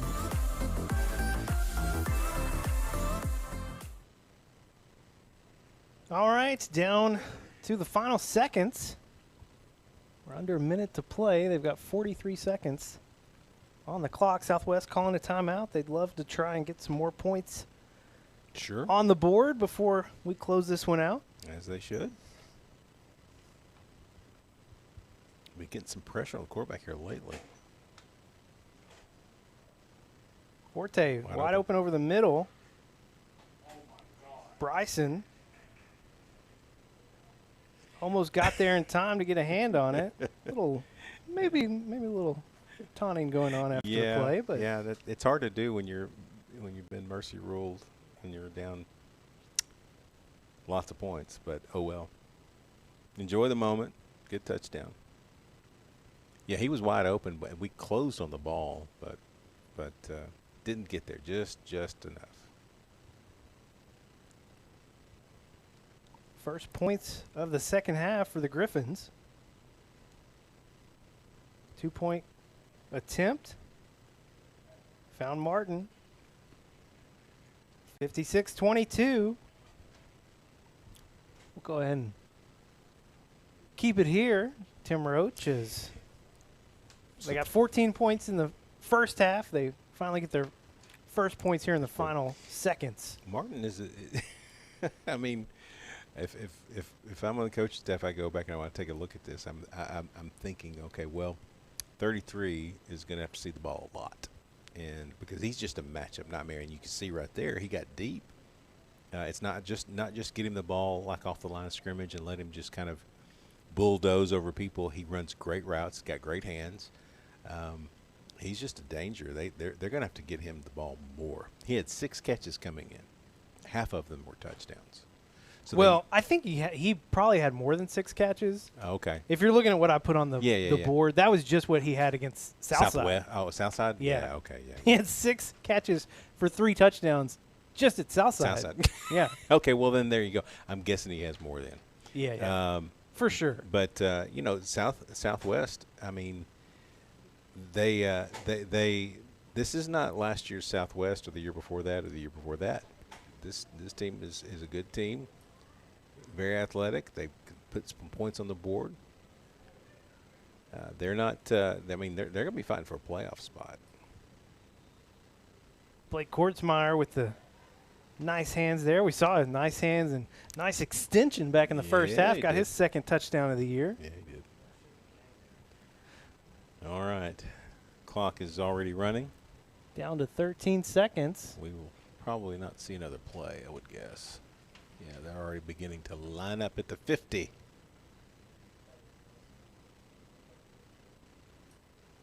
We've stopped the clock. I'm not sure why. Timeout by the official.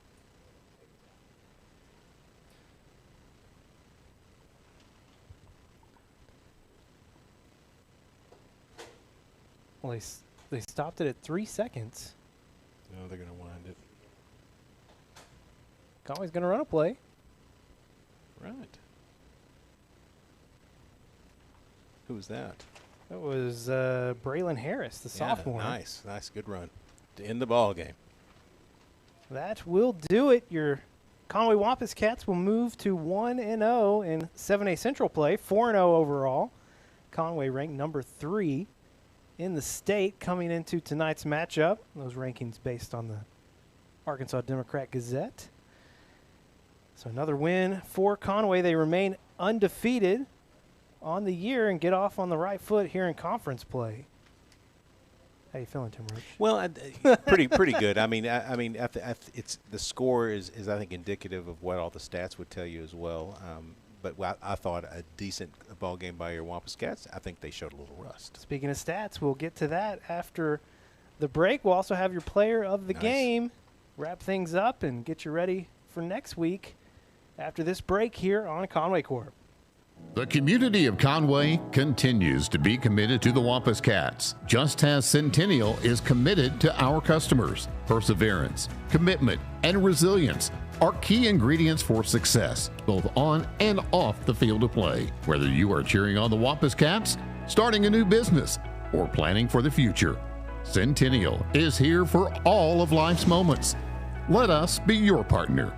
Centennial Bank, member FDIC.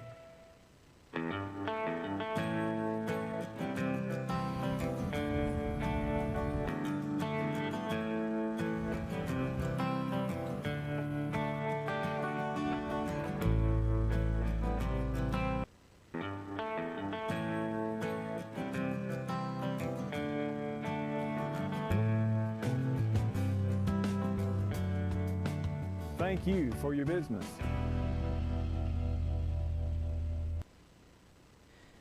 All right, closing things up here in Southwest Conway. Big win tonight on the road and moved to 1-0 in conference play. There's the head Wampus Cat himself, Buck James. Might have been some interesting conversations at halftime. Yeah. I mean, he looks okay, but he doesn't look really thrilled either. So that's probably about right. We'll get the full tale next week, I'm sure. Can't wait to chat with him on Thursdays when we usually talk to him. But listen, it was a tough call tonight for player of the game because there were so many players that had great games tonight. You could look at Trey Harris. He had a great game. Amari Davis had two touchdowns. Grayson Wilson had 4. Grayson Wilson had a great night. You know, Alex McCray, another huge night for him, over 100 yards receiving. But if I'm giving you some honesty, I'm trying to spread the love. You know, so a lot of those players, they've already got player of the game. So I'm trying to spread it out a little bit. Sure. And Jacoby Wade had an interception tonight. That's Jacoby Wade doing Jacoby Wade things right there. Had the biggest hit of the night for sure. I think it's right. Yeah, this is right a completion here. Until he knocks him silly. Oh my gosh. Yeah. So. And that's the most Jacoby Wade hit I've ever seen. If I'm just being honest. So listen, player of the game tonight goes to Jacoby Wade. He had quite the night. Love seeing some Jacoby Wade out on the field. You betcha. Great player. See him a lot. All right, let's go ahead and take a look at our final stats for the night. One-sided affair, from what you see. Total offense for your Wampus Cats, 433 yards of total offense. Did have the one turnover, the interception in the first half, but we got 2 interceptions. So won the turnover battle again, 2-1 tonight. Just quite the one-sided affair. You look at first downs, third down conversions. This defense held Southwest to 2 for 10 and 1 for 8 on fourth downs. Yeah, no, that's the defense did its job. I mean, they got a little gravy touchdown there at the end, but really that there was just one moment for Southwest, and that was in the second period when they scored 14, pretty quick order, and then we turned around and scored 14, pretty quick order. It was an interesting night.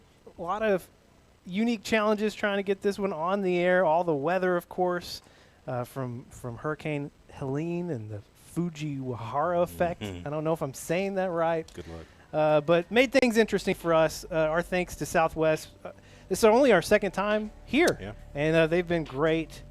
Just very hospitable hosts both times we've been here. So we really appreciate them finding room for us to be inside, keep all of our equipment and our employees protected. You're going to see all the names that made this possible tonight in the credits. Watch it. See them because they're great. They're doing great work. He's Tim. I'm Levi. We'll be back home a week from tonight playing host to North Little Rock. Always fun times when we take on the Charging Wildcats. We'll see you then. Thanks for watching.